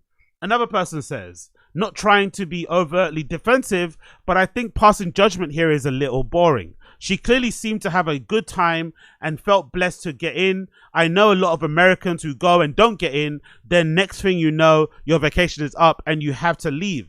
Most Americans can't even afford to go on vacation in Europe. Exactly. Americans, I've heard because of my Random Show. Big up Random Show. Make sure you subscribe to the Random Show at Random Show AZ on my other channel. Make sure to subscribe to the Random Show, one of the best channels ever created when it comes to comedy commentary. Even on the Random Show, some of my fucking viewers have told me that Americans get 10 days of vacation sometimes. Not all the time across the board. They get 10 days. And us in Europe, what do we get? Like 20 or something? Something stupid? Plus public holidays and shit, right? We get a crazy amount of fucking holidays per year if you work full time. In fucking America, you get 10 days if you're lucky. So imagine taking that time to come over from America all the way, I don't know, if you live in fucking Texas, Utah, Arizona, fucking Philly, I don't know, wherever you may live, right? Coming all the way over here, wherever that flight is, it's probably going to be minimum 10 hours. And then you don't get in a Berghain. It's going to break your heart, bro, especially if you're really looking forward to a fucking event. And Americans must have a particular sheen, a particular fucking patina, a particular fucking glow, hue about them that I'm sure most people would recognize from the upset. But it doesn't mean they're not a part of the crew. Like, I bet you probably Americans, they probably disproportionately get rejected from places like Berghain than most people. I'd imagine. Because they just scream American. Some people will think they're going to be trouble, but they're not. They're just, they're from where they're from. So imagine going that way and not getting in. It's fucking brutal. So if you do get in, I get why you're going to be super excited about it. It makes sense. So allow them. It continues. If you're from America or Canada, there really is no comparison to nightlife. Europeans really take it for granted. Yes, we do. Especially Berliners. Let's fucking focus into Berliners. All my Berliners out there. You motherfuckers take your shit for granted. I see people complaining about ticket prices. I'm like, you're complaining about 20 euros to see a DJ. Brother. Most places in London, even fucking shitty basement clubs are like 30 euros some places. Like some big nights in fucking Fabric, 50 euros, 100 euros. Standard. And y'all are complaining about going to Berghain and seeing 17 of the world's best DJs for fucking 25 euros. Oh, it's not the same as it once was. It's not 15 euro anymore. It's like, come on, bro. Come on. Let's be fair. And also, they've got clubs that are open like 24/7. Clubs are open from Sunday fucking morning, Saturday evening, sorry, or Friday fucking night, all the way to fucking Saturday. They've got pubs. Forget that. They've got pubs. Pick up the Dorf. They've got pubs that are open from evening all the way until fucking early morning, like 5 a.m., 6 a.m. in the morning. You can't find many clubs in London that are open past 4. And they've got pubs that open all the way until 8 a.m. in the morning. Dive bars near fucking Cockbus Torrent shit open until 8 a.m. in the morning. They take it for granted. They really fucking do. They really do take it for granted. Europeans really take it for granted that they have the ability to go clubbing to that extent, especially if you don't have access and you have to put in an actual effort. This could have been a bucket list item for her for ages, and is feeling happy about it all. 8 hours surely is nothing but to her, it will be a memory she'll remember fondly forever. Exactly. She's never going to forget that first experience of Berghain, especially as an American. She's never going to forget it.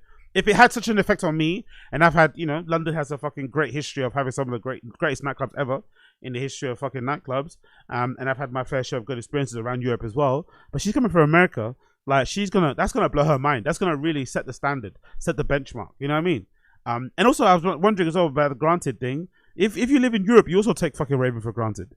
Like if you live in mainland Europe, you take raving for granted because you can jump on trains, bro. You can jump on trains and go to fucking places in Italy, places in Spain, places in France, Portugal. That's popping now. You can go places in Eastern Europe, Central Europe, and have a fucking blast in some of the best clubs in the world, and be back for work and be back in time for work on Monday morning.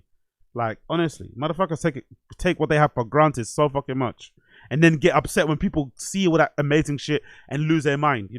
They're allowed to like do drugs in clubs essentially by only going in the toilets. They don't get searched that extensively. There's a door picking thing at the fucking door.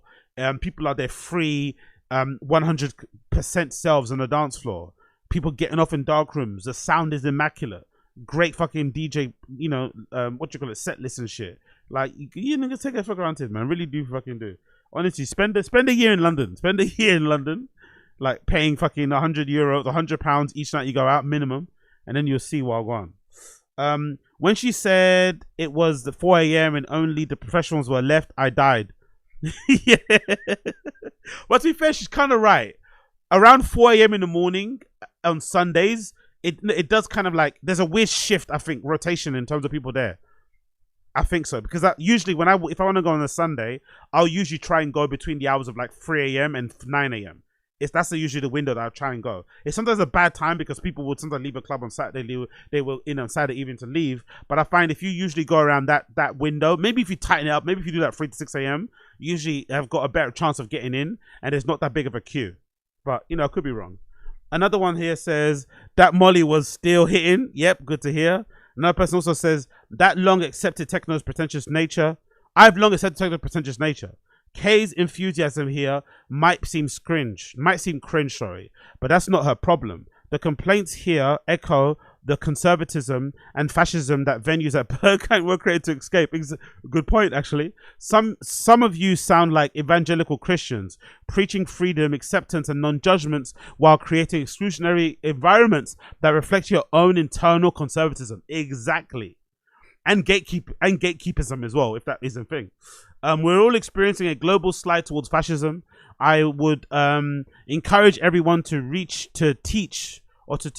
treat each other nicely. Try not to allow your minds to calm police officers, and always seeking to exclude, destroy, and harm rather than create better material conditions that provide your communities to thrive. Exactly.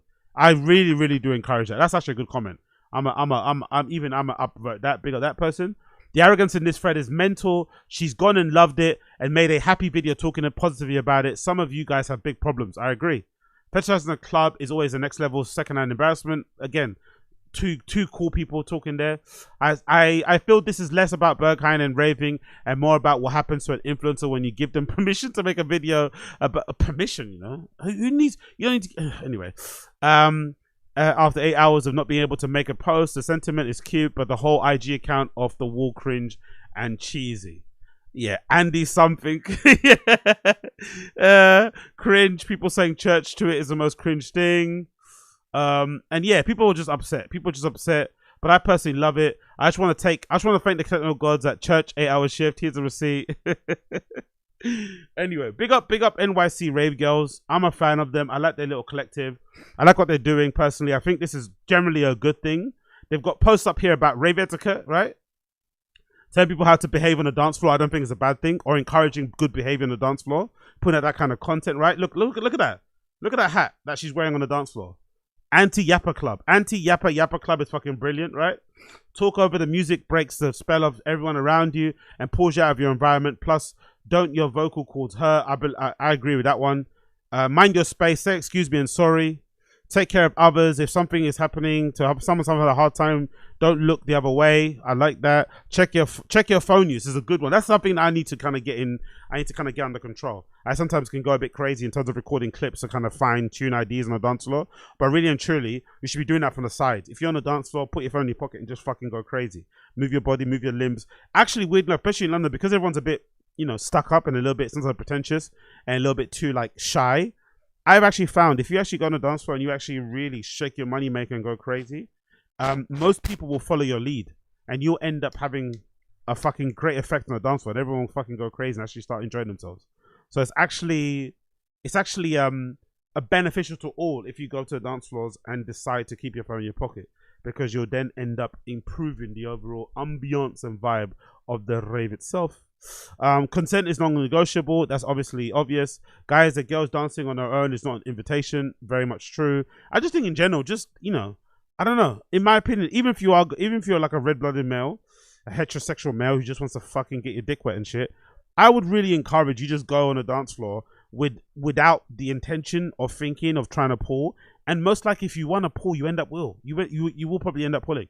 Although I think you should be going there trying to find friends and connection and shit and just going to enjoy the music and enjoy the DJs. But if you really want to pull, the best way to pull is to not pull, If you go in there and try to fucking grab people's arms, the backs of their waists and stuff and talk and stuff and all that sort of nonsense. Like, is it your first time? Are you here for the deep? Like all that nonsense. It's long. But if you're actually having a good time, and actually you're contributing somewhat to the atmosphere on the dance floor, there's more of a chance that somebody will take a liking to your energy, to your vibe, and come over to you, which is a weird one because a lot of guys don't get that, especially if you're not fucking conventionally cute. You don't usually get a lot of people coming over to you. But if you're actually a good vibe in the dance floor, you got a big smile on your face, whether it's fucking powered by MDMA or whatever else.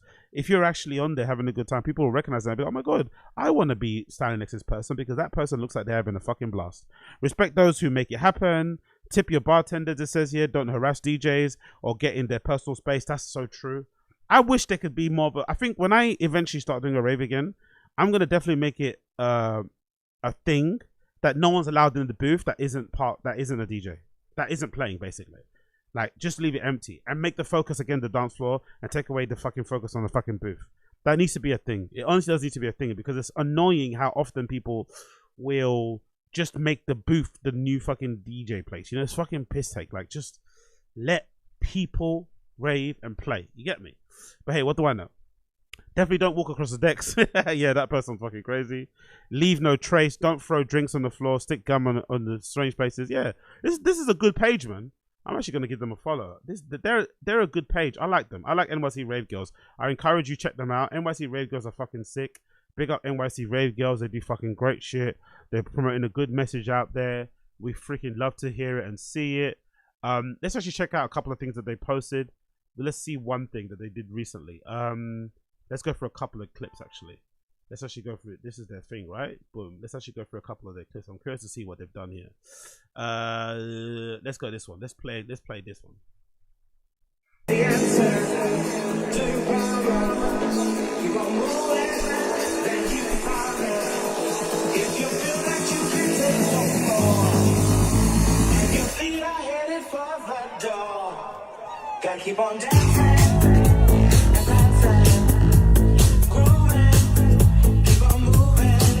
The peak of the Maccabi House roller coaster ride with Adam 10, I think, and someone called Mita Gami, immediately followed by Mita's mix of Danny Tengali's Brooklyn Gypsies. Honestly, left us lost for words. as great as I like some of these accounts, I feel like there is too much emphasis on like booth pics.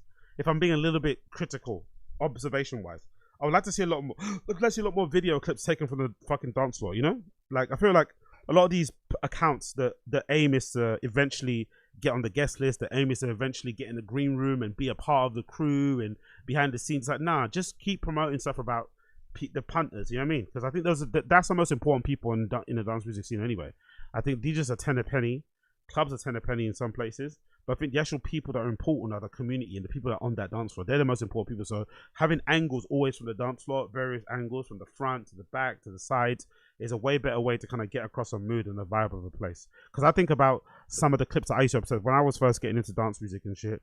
I used to always check out YouTube and go and I had this weird ritual where I'd kind of check out all the best raves around the world on RA, and then I'd check who was playing, and then I'd check their names, put it into YouTube, search via last uploaded or latest uploaded, and then somebody would have uploaded a clip of, I don't know, Gerd Jansen playing in some random warehouse somewhere, Ricardo Lobos playing at some random warehouse somewhere, Jamie Jones playing somewhere, and they'd usually post a clip in order to get a tune ID. But usually those clips were like from random areas, someone at the back, someone at the side.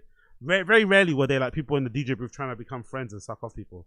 There was always people on the dance floor, and you got a way better idea and impression and the vibe, and way more FOMO from people actually taking pictures and videos on the dance floor. Like some of those, I remember some of those first Someways videos I saw, some of the first DC10 videos I saw, some of the first Cap of Futures videos I saw were all from the dance floor, you know? And I feel like there's a lack of that nowadays. Everything's about, you know, everyone kind of wants to be in a booth, which I get because it can kind of be fun, but the main fun is in the fucking dance floor, in my opinion. But I could be wrong.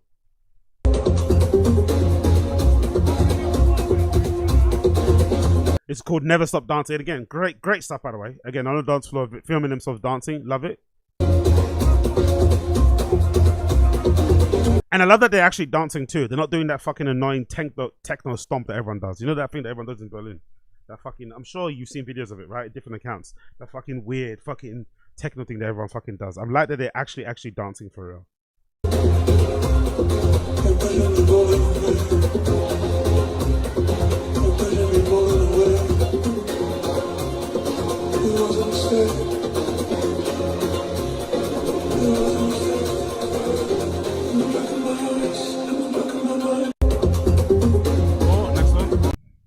Big news, our next NYC In case you missed it, we're taking over the house of Yes NYC. Nice to hear it. Rave Girls party is officially on the calendar, and we are doing a full venue takeover of House of Yes and Onyx Room on Friday, September 26th from 10 p.m. till 4 a.m. It happens to be our 2-year anniversary, so we thought, why not? Let's throw a party and just have all the rave girls come out.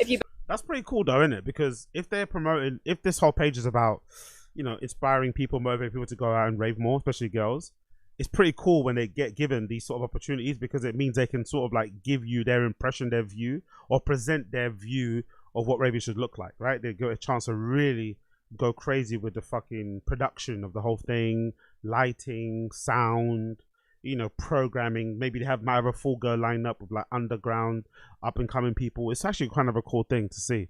So then you end up having another rave on you know, out there on the fucking listings that kind of mixes things up a bit. And for people that want to go out and stuff, I'm all for it. Been to our parties before, you know the vibe, and if you haven't, give us a chance, because everybody comes to dance, and we're really excited about this one because there's gonna be no phones on the dance floor, so we can be fully in the moment. Our parties are never about the lineup, but we have some icons coming out for this one. The main room is going to be more high energy, house vibe, really celebratory. We actually booked Remarkable for this one. I'm so excited. She is a Detroit legend. She has her own radio show on Defected, so it's very much that vibe. And we saw her together with Chromeo last year, and we're like blown away. Best energy. Like, she is truly remarkable. That's why her name is Remarkable. And then in the Onyx Room, it's going to be a little darker, a little bit more sultry, maybe some techno vibes in there. We have a really special guest coming there as well. Not gonna lie, I wouldn't. The first descriptive word that comes to mind when it comes to techno, I wouldn't think sultry. Not gonna lie. It's interesting how people have different interpretations of the sound, but I wouldn't necessarily listen to techno and think it has a sultry vibe. You know, I think slutty. You know, I think sleazy. You know, I think somewhat even slimy if you're going for the S's, but I wouldn't necessarily think sultry. But anyway, big up them regardless. That rave is coming up soon, right? What do they say? 26th of September. Keep an eye out for that if you're in New York. In our humble opinion, if you love electronic dance music, you have to see Above and Beyond at least one time in your life. Their shows are like therapy. The music, the energy, the crowd, it's really healing. One of the most euphoric dance floor experiences you'll ever have. And if you're in NYC, you have a chance to catch them on Friday, September 5th at Forest Hill Stadium. They're actually debuting a brand new live production built specifically for this tour. Also, obviously playing all their greatest hits. Sun and Moon is my kryptonite every single time. And music from their new album. They're originally trance kings, but their sound has evolved to bring more like progressive and other dreamy sounds, soaring synths, really heartfelt vocals, and really cinematic builds. I promise you, you will probably tear up. Cinematic builds. Oh, it's so cringe. It's so cringe. You can't help it, but it's like, it is what it is, isn't it? Cinematic builds, you know. Excuse me? Manhattan versus Brooklyn, which has a better house music scene? Is that how you pronounce Manhattan? Manhattan? Wow. In our humble opinion, if you Manhattan versus Brooklyn, which has a better house music? Let me know in the comments. Is that how you pronounce Manhattan? Manhattan? Or is that from where she's from? Is that her accent? Jesus Christus. Brooklyn. It's not even a competition. Hi, who am I here with? NYC Rave Girls. I'm Ksenia. I'm Mary. What's your biggest hot take Okay, so her name is a silent K. It's Sonia. It's not Kasunya. on New York City nightlife? It'd be a dance audition to go backstage or like a vibe check. Dream back-to-back set. Who made who? Oh, sick. Back-to-back tripleism. Back-to-back Adam 10 Miragami. B8B. We are NYC Rave. These are really, it's interesting the difference in terms of like things people like in it, because a lot of these names I don't really know. Are they I guess they're probably people that have usually do the American circuit, or maybe it's just a different genre, but I don't think I've seen who and me. The only one I recognize is that Who and Me one, because I think I got some tracks of theirs in my fucking Serato or my record box, but a lot of these people are very America-centric, I think. Rave Girls, but we love the Danishman. Worst subgenre of EDM? I'm gonna have to go with tech house on this one, and that's a bold statement, but this is coming from someone who was born in tech house and just graduated. I don't want to yuck anyone's yum. Never. Favorite city to see a show in? I do love Ibiza so much. I just came back from a field trip to Berlin. My soul belongs there. If you had to Okay, fair play, man. Fair play. Big up NYC Rave Girls. Check them out. They make some good content. I like what they do. I like what they do. I like what they do. I like what they flicking do. Next clip conversation. Doechii. We still haven't heard any confirmation as to why she cancelled or pulled out All Points East and other European shows. But I have a feeling she probably got too fucked up. I have a feeling that she's probably enjoying her fame, enjoying her success, enjoying the fruits of it, and going a little bit too much, being a little bit maybe self-indulgent, and that's why she hasn't turned up to these European gigs. And for whatever reason, American artists seem to not really take their European gigs too seriously. Not too sure, because it must be because America's so big. Because America's so big, even if you pull out of all your European gigs, when you start touring again in the States, you're fine. You can still do fucking 30 dates in the States alone and make up that money. So it's not that big of a deal. But for European people who don't see these guys too often, festival season, the summer season is the only time you can see them, because they usually stay home, any other time. They usually stay back in the States. So it's really disappointing when you're kind of, saving up money to go. I kind of had that. I had that kind of experience when I went to fucking Primavera Sound that one year, specifically to see Frank Ocean, and he cancels last minute. And if I'm not mistaken, ASAP Rocky replaced him or something, right? It was someone horrible, or maybe it was Skepta. I don't know who it was, but it was somebody didn't make any sense, right? It was a good festival anyway, because Primavera Sound might be one of the premier. Maybe the only thing that's come closer or that is above it might be Glastonbury, which I've never been to, but people always say it's fucking amazing. But it is super, super sad when it happens, because if I'm not mistaken too, I think we found out Frank Ocean wasn't performing on the day. Like, we were out there, I think we must have flew out on a Thursday, and I think he might be performing on a Friday, Saturday, and on the day, word spread around at the festival that Frank Ocean basically cancelled last minute, and it was so fucking heartbreaking. So I think all the fans that were, that bought tickets to Go Point East and were looking forward to seeing Doechii, they must be super pissed. But I'm really intrigued, really almost kind of fascinated at the lack of information we got from this. No one's talking about it. Everyone's dead quiet. No one's giving an update. She hasn't posted on Instagram, I don't think, since that day. And again, you maybe don't owe people an explanation, but I feel like cancelling last minute, you kind of do owe people an explanation, isn't it? if I have to be honest. I think if you cancel a show last minute, you probably do owe people an explanation as to why you didn't do the show. She didn't. And now we're all here kind of twiddling our thumbs, wondering why she didn't do it. But if I had to guess, most likely, especially when you consider her content, her material that she has done in the past, talking about her drug use and shit, talking about how she has a party, I have a feeling most likely now that she's successful and has access to loads of money, loads more drugs and shit, and loads more cool, fun people around the world, I probably think she probably got a little bit too self-indulgent, maybe got a little bit too crazy, and indulged herself and decided, you know what, I'm not going there. I'd rather stay here and do crazy amount of lines with my fucking friends in this fancy LA apartment overlooking the fucking hills and shit, which I understand. But it's just disappointing for the fans because, you know, we haven't got any closure or any understanding as to what's going on. So I'll be curious to know, because a lot of her dates coming up now are in America, right? So her next dates, I think all of her festival dates, she basically cancelled in Europe. But the next dates that she's doing in September are all in America. The first one that she's doing is on the 26th, which is going to be in Colombia. And then she's got a date in New York, another one in Colombia, Austin, Texas, Chicago, Toronto, Boston, Canada, obviously. But a lot of her dates after that in September are all based in America. So I'm really curious to see. That will tell us everything we need to know. That will tell us if it was, you know, what I think it was. If she does those dates without any fail. If she misses those dates too, then there's probably a problem. Maybe she's ill, maybe something happened in her family. But I have a feeling the main reason why she decided to cancel her European dates was because she was getting too fucked up and just couldn't be bothered to come. Which again, I understand, I respect. It's upsetting if you did buy a ticket to go to All Points Eats. But I understand if she did decide last minute to say, you know what, fuck all that shit. I ain't going. I ain't going. I ain't going. Cool, cool, cool. I saw this clip, right, and it fucking tickled my belly so fucking much. I wanted to share it with you guys. This is courtesy of the account Fearbuck. The caption says, nurse practitioner crashes while on her phone in a rented Turo car.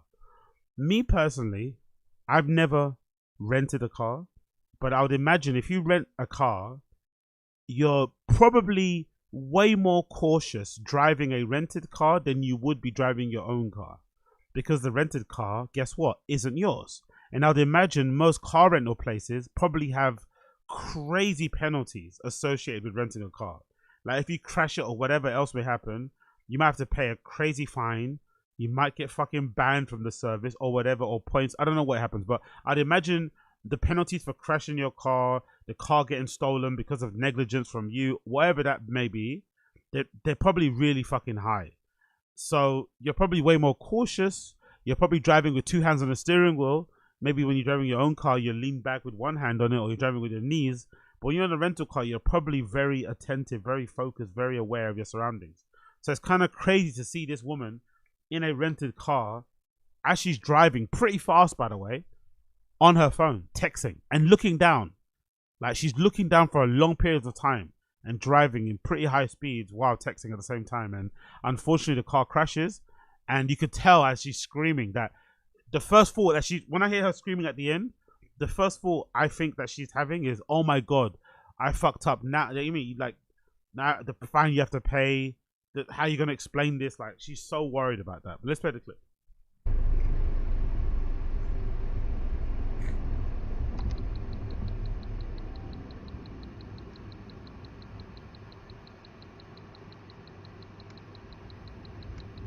Actually, sorry, let's go over the caption. There's a caption on there, actually.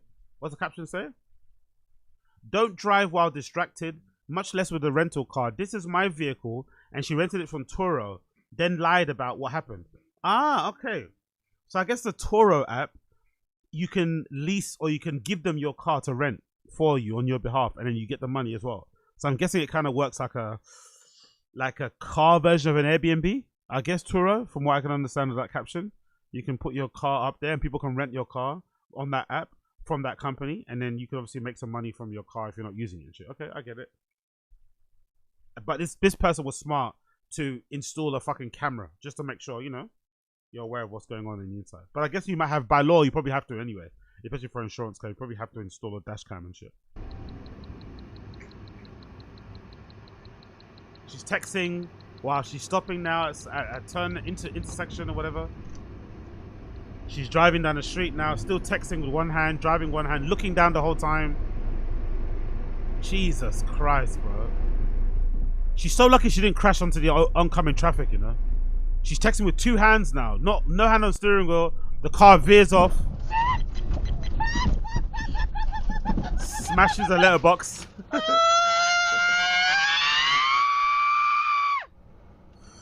Yeah, that's a real scream of frustration there. You fucked up big time, innit? You know she's immediately thinking about the fine she has to pay.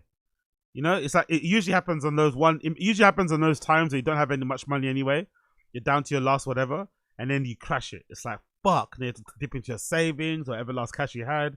So she is fucking pissed. But again, I just can't understand somebody who rents a car and then drives like that with such little concentration, with such lack of regard, you know, like because that could have ended really badly. Like that was a 2-lane road. There was oncoming traffic. There was those cars on the opposite side were driving by quite fast. She was driving quite fast on that road. Like that could have. Luckily, the car veered to the right into the ditch. And I'm sure maybe they designed those roads that way on purpose, right? Maybe they designed those roads on purpose that way so that when your car does kind of veer off the road, if you're not concentrating, it can come to a halt and you can kind of notice it straight away. And it can kind of, if you're sleeping, you can kind of knock you out of your sleep, make you awake so you can kind of stop. Because maybe if it was flat and you'd rode off, you wouldn't really realize until you hit something. But when it kind of dips into that little divot, into that little fucking whatever, you can kind of wake up quickly. But she's really dumb because that could have ended really fucking badly for her. So lucky it didn't go that way. But big up her for not being the best driver ever. And also fucking, you know, putting into fucking jeopardy everything that happened there in that respect. So big up her. Quick one to mention, you know, Carnival that happened this past weekend actually. Long time ago, I know. Don't borrow. Last weekend actually. It went off without a hitch for the most part. I didn't really hear any stories of people getting stabbed and all sort of nonsense, to be honest. So happy that's the case. I have actually heard, courtesy of the Notting Hill Carnival official account, which is now giving me reason to go next year. Next year's carnival is actually going to be the 60th anniversary. It's the 60th anniversary next year. So that's giving me reason now to actually go, because I haven't been to carnival in, like, I'm going to say maybe 10 years, you know. I'm not going to say. I don't think I've been to fucking carnival in maybe 10 years, but it is a fucking fun time. It is a great advert for London, multiculturalism and shit, and just general vibes. It is probably one of the only times that you get to actually have a little bit of outdoor fun here in the UK without having to pay anything. The police are usually a bit more relaxed and chilled. People are drinking, smoking out in the open, and it's a fucking vibe. I fucking love it personally. I'm a big fan.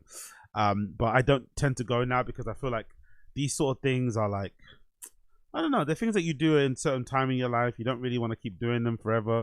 You know, the times that I did used to go there, you're usually going there to kind of, for the sole purpose of whining as much as possible. And I don't really give a shit about that sort of stuff now. But if I did go, you know, as big back as this may seem, the main reason why I'd go is for the food. If I did go now, as big back and as fat boy shit as it may sound, the main reason why I'd go is for the food. Because, oh my God, the food at Carnival, man. Like, because for some reason, I don't know why, because, you know, we have a massive population of Caribbean people here in London. And they were some of the first sort of like people to come over, especially black people, to the UK in the first place and settle. So we have deep roots. Caribbean people have deep roots in the UK. But for some reason, across London especially, the level of Caribbean food, the standard is so hit and miss. It's all over the place. For some reason. There are some parts of London, maybe let's say maybe west and south, that are great. But where I live, especially in east, the standards are all over the gaff. So it's really hard to get good Caribbean food.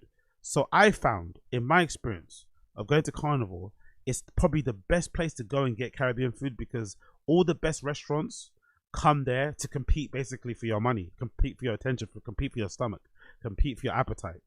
So some of the best restaurants around London, around probably the UK, come and sort of like show off their best, you know, interpretation of jerk chicken, their best interpretation of rice and peas, their best interpretation of curry goat, their best interpretation of fucking Jamaican patties, all that shit. Oh yeah, yeah.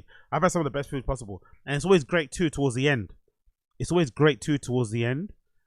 When they pack up and shit and they start giving stuff away for cheap or free. You can sometimes get like a massive bag of patties for like cheap amount, because they can't sell them, innit? Because, you know, they can't keep them. It's over the weekend, bank holiday, no stuff's going to be open. So you can usually get a really good deal on food too if you decide to hang around as well, and some aunties fucking bless you. So I'm a big fan of fucking Carnival and the food. Let's read courtesy the BBC the review. Notting Hill Carnival revelers party in sunny streets. Let's actually go through some of the pictures here. See some of the vibes of people over there in Carnival, as you can see here. All the lovely costumes and shit are always good vibes. It's always good too because for some reason, I don't know why, but usually Carnival weekend is never fucking rainy. It might rain on one day, but it won't rain on two. And usually, if I'm not mistaken, the Sunday is the day for the kids and the families, and Monday's the days for the adults and shit. But usually, for the most part, Carnival weekend is always sunny, man. That's one of the good things about Carnival. I love how fucking sunny it is. And all the great vibes, all the great costumes and shit. It usually goes off with that hitch too. It gets fucking dirty as fuck and then they clean it really well the next day. Seeing all the people in costumes on the train too, it's fucking sick. I love it, man. But I haven't been in many, many years, weirdly enough. The party atmosphere took hold of West London again as the main parade of Notting Hill Carnival took place on the second day. Colourful costumes and dancing and music filled the streets of West London. The carnival, which celebrates Caribbean culture and ancestry, has been running for more than 50 years. Carnival goer Jeff Sams, 74 by the way, big up Jeff Sams, 74. We're here to enjoy ourselves and we know it's going to be a fantastic day. Something you never dreamed of in your life. Love to hear it. We're going to see Brazilian bands. We're going to see Caribbean bands. We're going to see bands from all over the world coming and performing in beautiful costume. Love to hear it. Thousands of people lined the carnival route and the sunshine with temperatures reaching 26 degrees on Monday.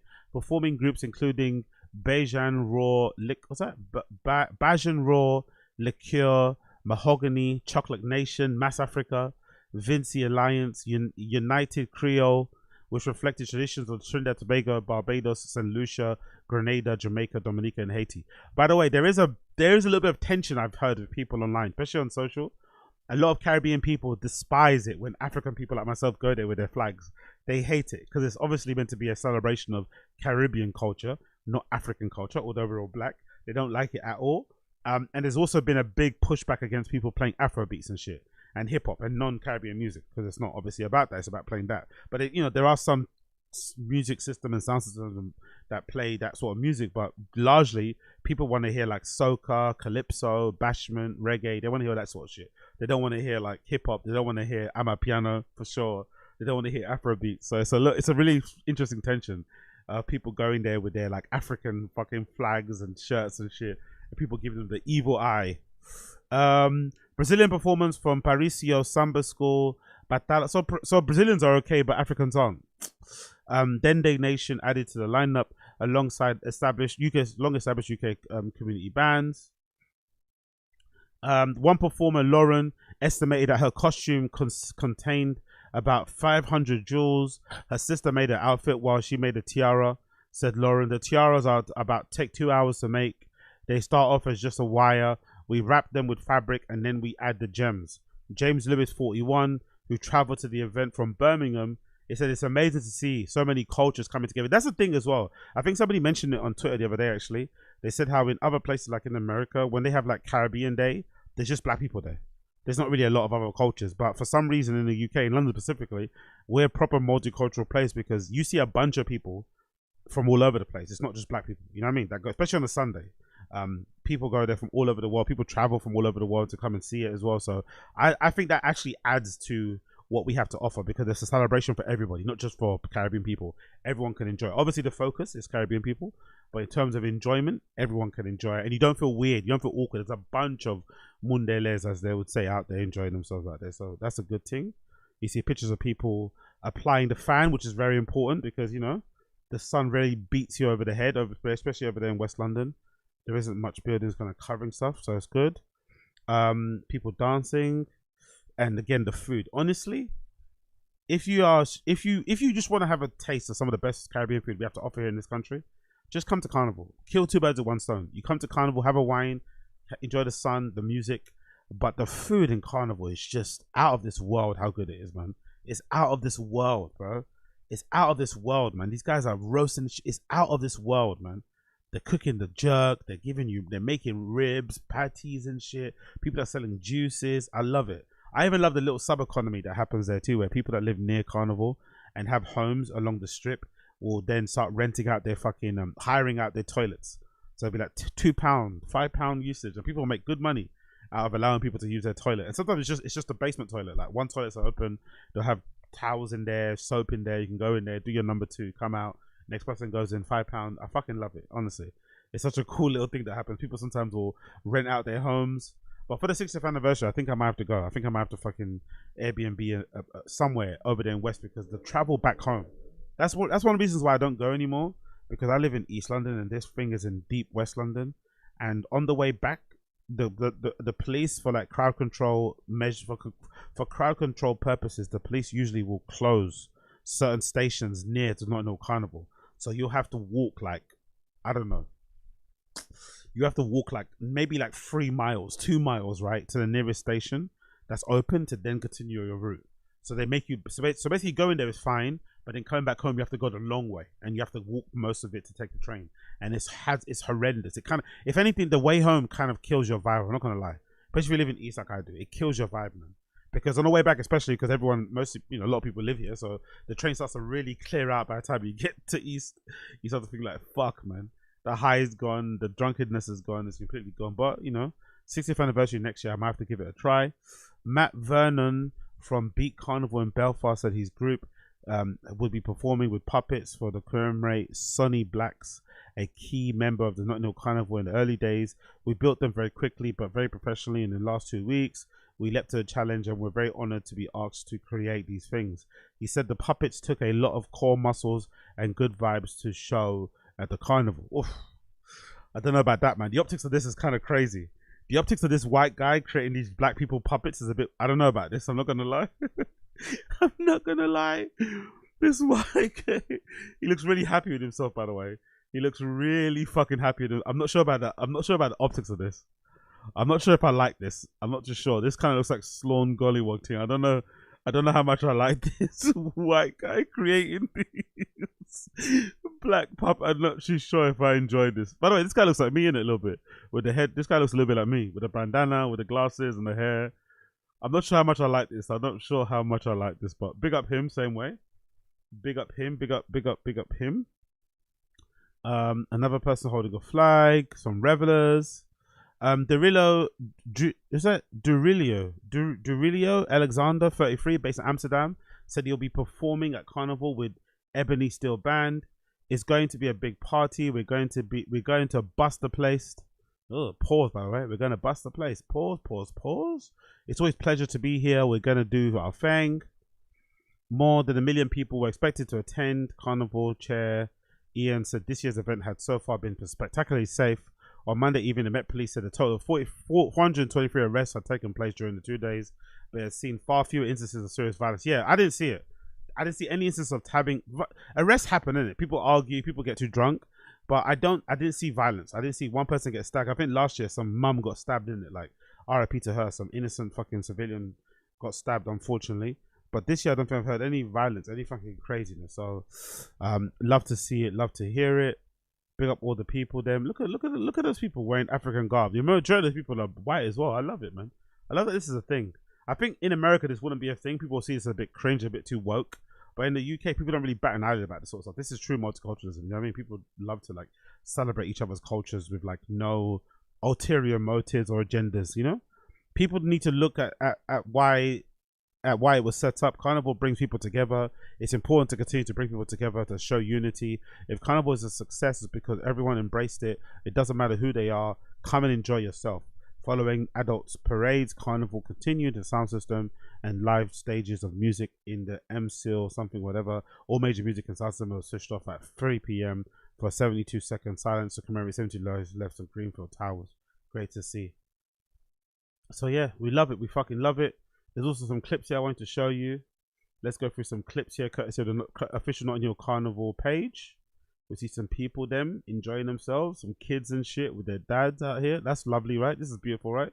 Dads with their daughters enjoying Carnival.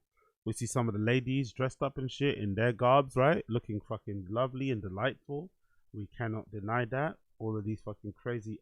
I can just imagine how long this must take. The journey to the fucking place as well in the morning. All the cute kids with their dads and shit, and their parents are fucking love. All the crazy outfits, all the carnival outfits. Look at that, amazing. Peacocking. Some of the fellas came out and represented too. Love to see it. Some fellas as well there. So yeah, good vibes. You can't deny it. Non-stop good vibes. Let's watch this clip quickly.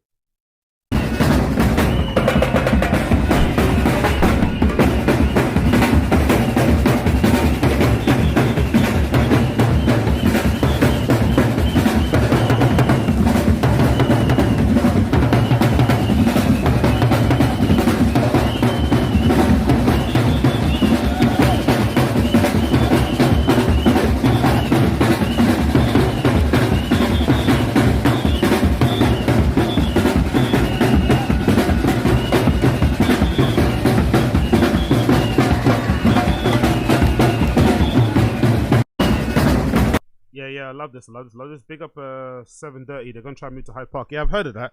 I've heard about the Hyde Park thing, but it's not confirmed. They're trying to fight against it. I wouldn't be against it if it meant the festival still continues. But a big part of why Carnival, why it works, is because of it being in the streets in West London, the places where a lot of flipping Caribbean people first kind of came to when they came to this country in the first place. So it's got deep roots with a lot of people from there. So I think it works because of that, you know? I think it works because it's in the London streets, that contrast of you going through the... Because those places, when you go by there, normally, they're just regular London roads, right? With houses and shit. So turning all those places into this, like, de facto festival carnival thing is fucking great. But if it just meant the future of Carnival was ensured by going to fucking Hyde Park, I'm all for it. But I think it works better with it being in the streets with the floats and shit. I can imagine if they moved to Hyde Park, they'd probably have to make it into a festival where it'd just be tents and shit. But I think the nature of it, where like you start in one place, maybe you start at Notting Hill, maybe you start at Notting Hill Station and you walk all the way, all the roads and shit. Maybe you go to Ladbroke Grove and you walk through all the roads. I think that's part of what makes it fun, you know, going through the sound system, following the floats and shit. But yeah, I prefer it to be on the streets than it to be out in Hyde Park personally.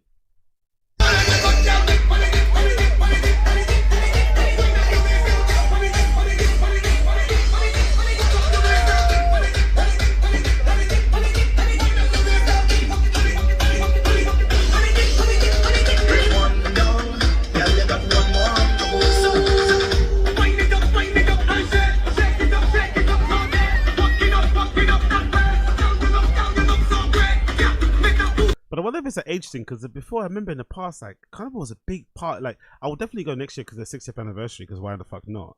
But I remember it being a big part of the year, man. You were looking forward to it. Like, you were literally counting down the days. And now it just happens. People go just for the vibe and they come back. It's all good. But it's not, you know what I mean? It hasn't got the same sort of like, still fun, don't get me wrong. But like, god damn it. I used to couldn't wait for the, you know what I mean? Planning out my outfit fucking weeks in advance and shit. Like having fucking butterflies the day before. Madness. Now it's like, yeah, you go, you have a good time, but you know, it's not whatever. But yeah, I love that people still go, celebrate it, have a blast. It's great to fucking see. I think there must be some other clips as well from the search of it. There was some Muppet like this guy, right? Because this has become a thing too, by the way. There's a thing with some, like, I guess you'd call them like right-wing influencers and shit in the UK, who decide to go to these type of events and then complain about them and kind of talk about the scourge of multiculturalism, you know what I mean?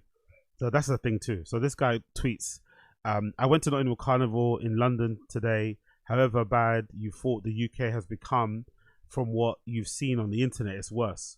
So he's complaining about it, took a picture of himself surrounded by a lot of like people that aren't his race and shit, obviously, as a way to kind of take the piss and, you know, complain about multiculturalism. But I bet you he didn't say nothing to the people in there, you know? He didn't say a single thing to people there, you know? He didn't tell anyone to go back to their country. He didn't make monkey noises. He didn't do anything, right? He didn't say a single thing to people when he was there, but he took this picture, took this selfie of himself, and then uploaded a little bit of a dicey tweet to like get people riled up. You know, weird side, but it's just a recent thing that happened. I've seen people do. But if you did, to be fair, it would be the wrong place to come out as a fucking, you know, proud racist would be fucking Carnival. It's probably not the right place to announce that you're not a fan of fucking multiculturalism. You're not a fan of fucking blacks or non-whites, you know? Probably don't do it there. Do it on the internet, but don't do it while you're there. Okay, cool. I don't think that's true, but hey. Let's take some pictures, look at some of the clips here. Some person first time going.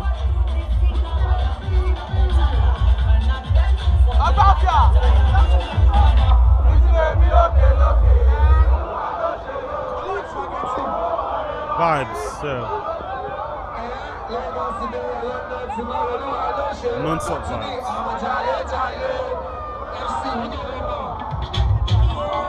Non-stop vibes. Look at that. How can you not like Carnival, man? How can you not like it? Look at the vibes.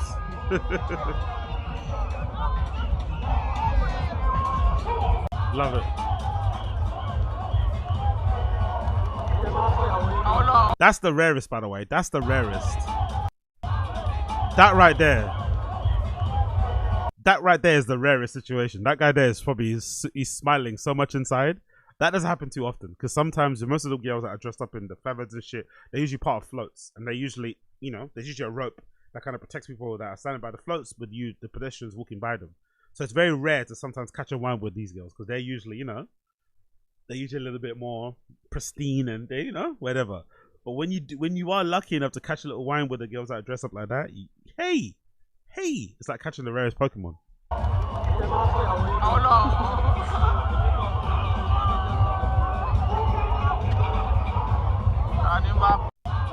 I did see people say though there was an increase in balloons, which is kind of sad. I did see people say that they saw a lot more people doing balloons and drinking, which is weird because usually carnival's like for drinking rum, drinking, you know, whatever else, and smoking a bunch of weed. But people are saying there's been an increase in the amount of balloons, you know, which is a sad thing, but I guess it is what it is. We got some more pictures here. Beautiful pictures. Like I'm liking that a lot of people are getting into photography now lately too, so we're getting a lot of great fucking documentary footage as well. Oh, look at that girl's hair, Jesus, love that. So yeah, everyone's fucking killing it with the pictures as well. Big up this guy, Adisha Olashiel, big up you. Stabbing from a few years ago. I'm not sure, this is old, I think. I'm sure this is an old clip. Some kid.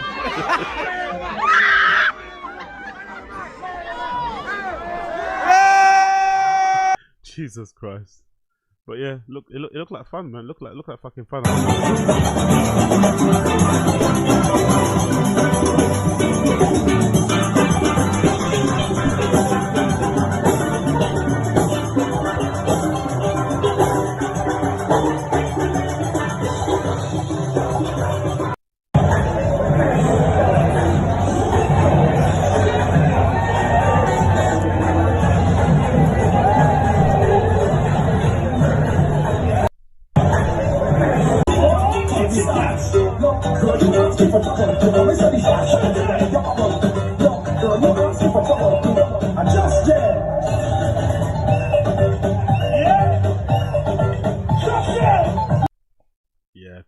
You can't go mad. You can't be mad at carnival shit. Jesus Christus. Mamma mia. Okay, cool. Jesus Christ, some of the outfits. Hey. People are not playing. People are not playing.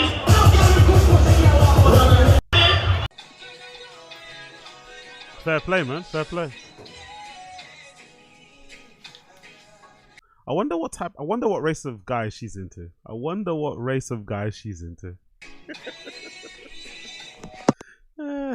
Big up her the same way. And yeah, look, some of the niggas came out, right? Some of the niggas, huh? Look at that, fucking hell. Bomba, completed gym. Big up the niggas. And famous footballer Cole Palmer actually went to carnival in a disguise. Yeah, they full Rastaman hat on and fake dreads. That's Cole Palmer right there, in a full disguise, which is fucking hilarious, by the way. Big up blood clot Cole Palmer. Big up Cole Palmer. There he is, in his full disguise. You know, some cultural appropriation going on there, but big up Cole Palmer same way. Big up Cole Palmer same freaking way. We love to see it. We love to see it. We love to see it. We love to freaking see it. Anything more? No. We saw a lot of clips here. Big up this girl. Yeah, great outfits. People having a look at that. Look at the joy in everyone's faces. Look at the joy. The joy in the girl watching, the joy in the girl participating, the joy in the boys participating. Everyone's joyful. It's just full of smiles. Look at that. Just smiles in the entire frame. How can you hate? How can you hate? Everyone's having a blast. You watch, you have a blast. You take part, you have a blast. You're doing the dagger, you have a blast. Everyone's fucking having a blast. You can't deny it. Absolutely great to see. And police as well. The one time the police get some good vibes too. Taking pictures with the police officers. Can't hate that, man. It's impossible. Impossible to freaking hate. Impossible. Some great pictures. Look at the pictures. Oh, look, Little Sims was out there too with their mates. Big up Little Sims. Little Sims was out there too. Great. Big up the legend that is Little Sims. She was out there too, having a blast, playing at this place. Love to see that as well. Not mad at that. Not mad at that. Not mad at that. But yeah, look at the pictures. Fucking love it. Fucking love it. Again, more pictures. Oh, this is from the 90s. Pictures of Carnival from the 90s again. Look at some of the hairstyles. Wow, man. Honestly, look at some of the hairstyles. Brilliant. Some of the crazy outfits. Hard to ignore. Hard to hate. Ian Wright was out there too. Blood clot. More pictures from this Adisha guy. He killed it too. Some Brazilian. So you can wear Brazilian shirts, but you can't wear fucking African shirts. People, man. People are so fucking annoying. But yeah. Carnival 2025 was a success. Next year will be the fucking 60th anniversary. So if you're here and you can get to London, I recommend you go, because it does seem like a fun vibe. I've been plenty of times myself. Haven't been lately in the last few years, but it does look like a fun vibe. But look, even Puma are going to Carnival and doing activations, you know, for new crepes, new kicks and shit, right? New shoes, them. How can you hate that? How can you flipping hate that? Some beautiful hairstyles too. Let's see some of the hairstyles.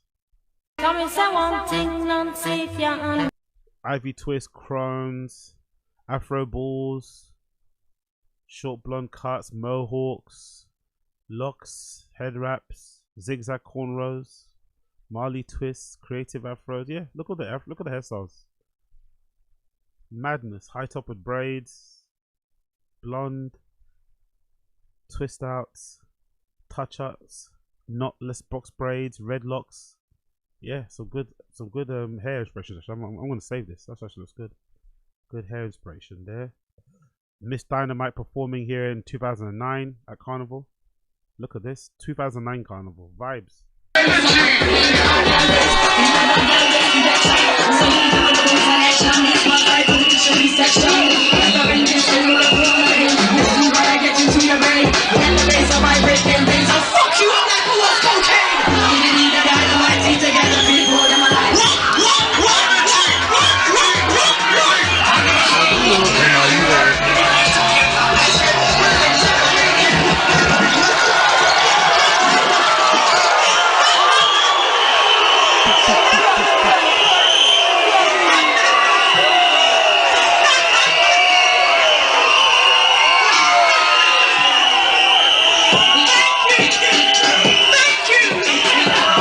Miss Dynamite, absolute living legend. Big up Miss Dynamite. Big up So Solid. Big up Miss Dynamite. Big up fucking So Solid. Big up Miss Dynamite. Big up Blood Clot. So Solid crew. You can't deny it. You freaking can't deny it. Okie dokie, people. Thank you for tuning in. Thank you for tuning in. That was the Action Zingle Show episode number 934. It's been a pleasure to have your company. If it's your first time tuning into the show, you know what to do via the live stream. Smash the like, hit subscribe, all that good shit will be much appreciated. If you're listening via the podcast app, of course, recommend me, share it, leave you a 5-star review, all that good shit. Links regarding myself can be found in the description. Click to the link tree, which is linktree.com/AgostinoZinga, linktree.com/AgostinoZinga, but the link should be down in the description down below. For those of you listening via the podcast app, you'll hear my tune today playing with my voice. The tune today will be courtesy of DA. DA's album just dropped. I know he's behind bars and shit, but DA album did drop. The song that I'm playing as my song of the day from DA's latest album is going to be called Gift and a Curse. Gift and a Curse from DA's latest album called Ended Up Here. He's currently behind bars, incarcerated, but the album is still fucking slaps. So if you're a big fan of DA, make sure you check it out. DA, Gift and a Curse, playing underneath my voice right now as my song of the day. The rest of you won't hear it because of copyrights and all that malarkey, you know how it is. Thank you for tuning in though. Make sure you like the video before you leave, and I'll see the rest of you guys later for the random show. But for now, take care everybody, be well, and peace.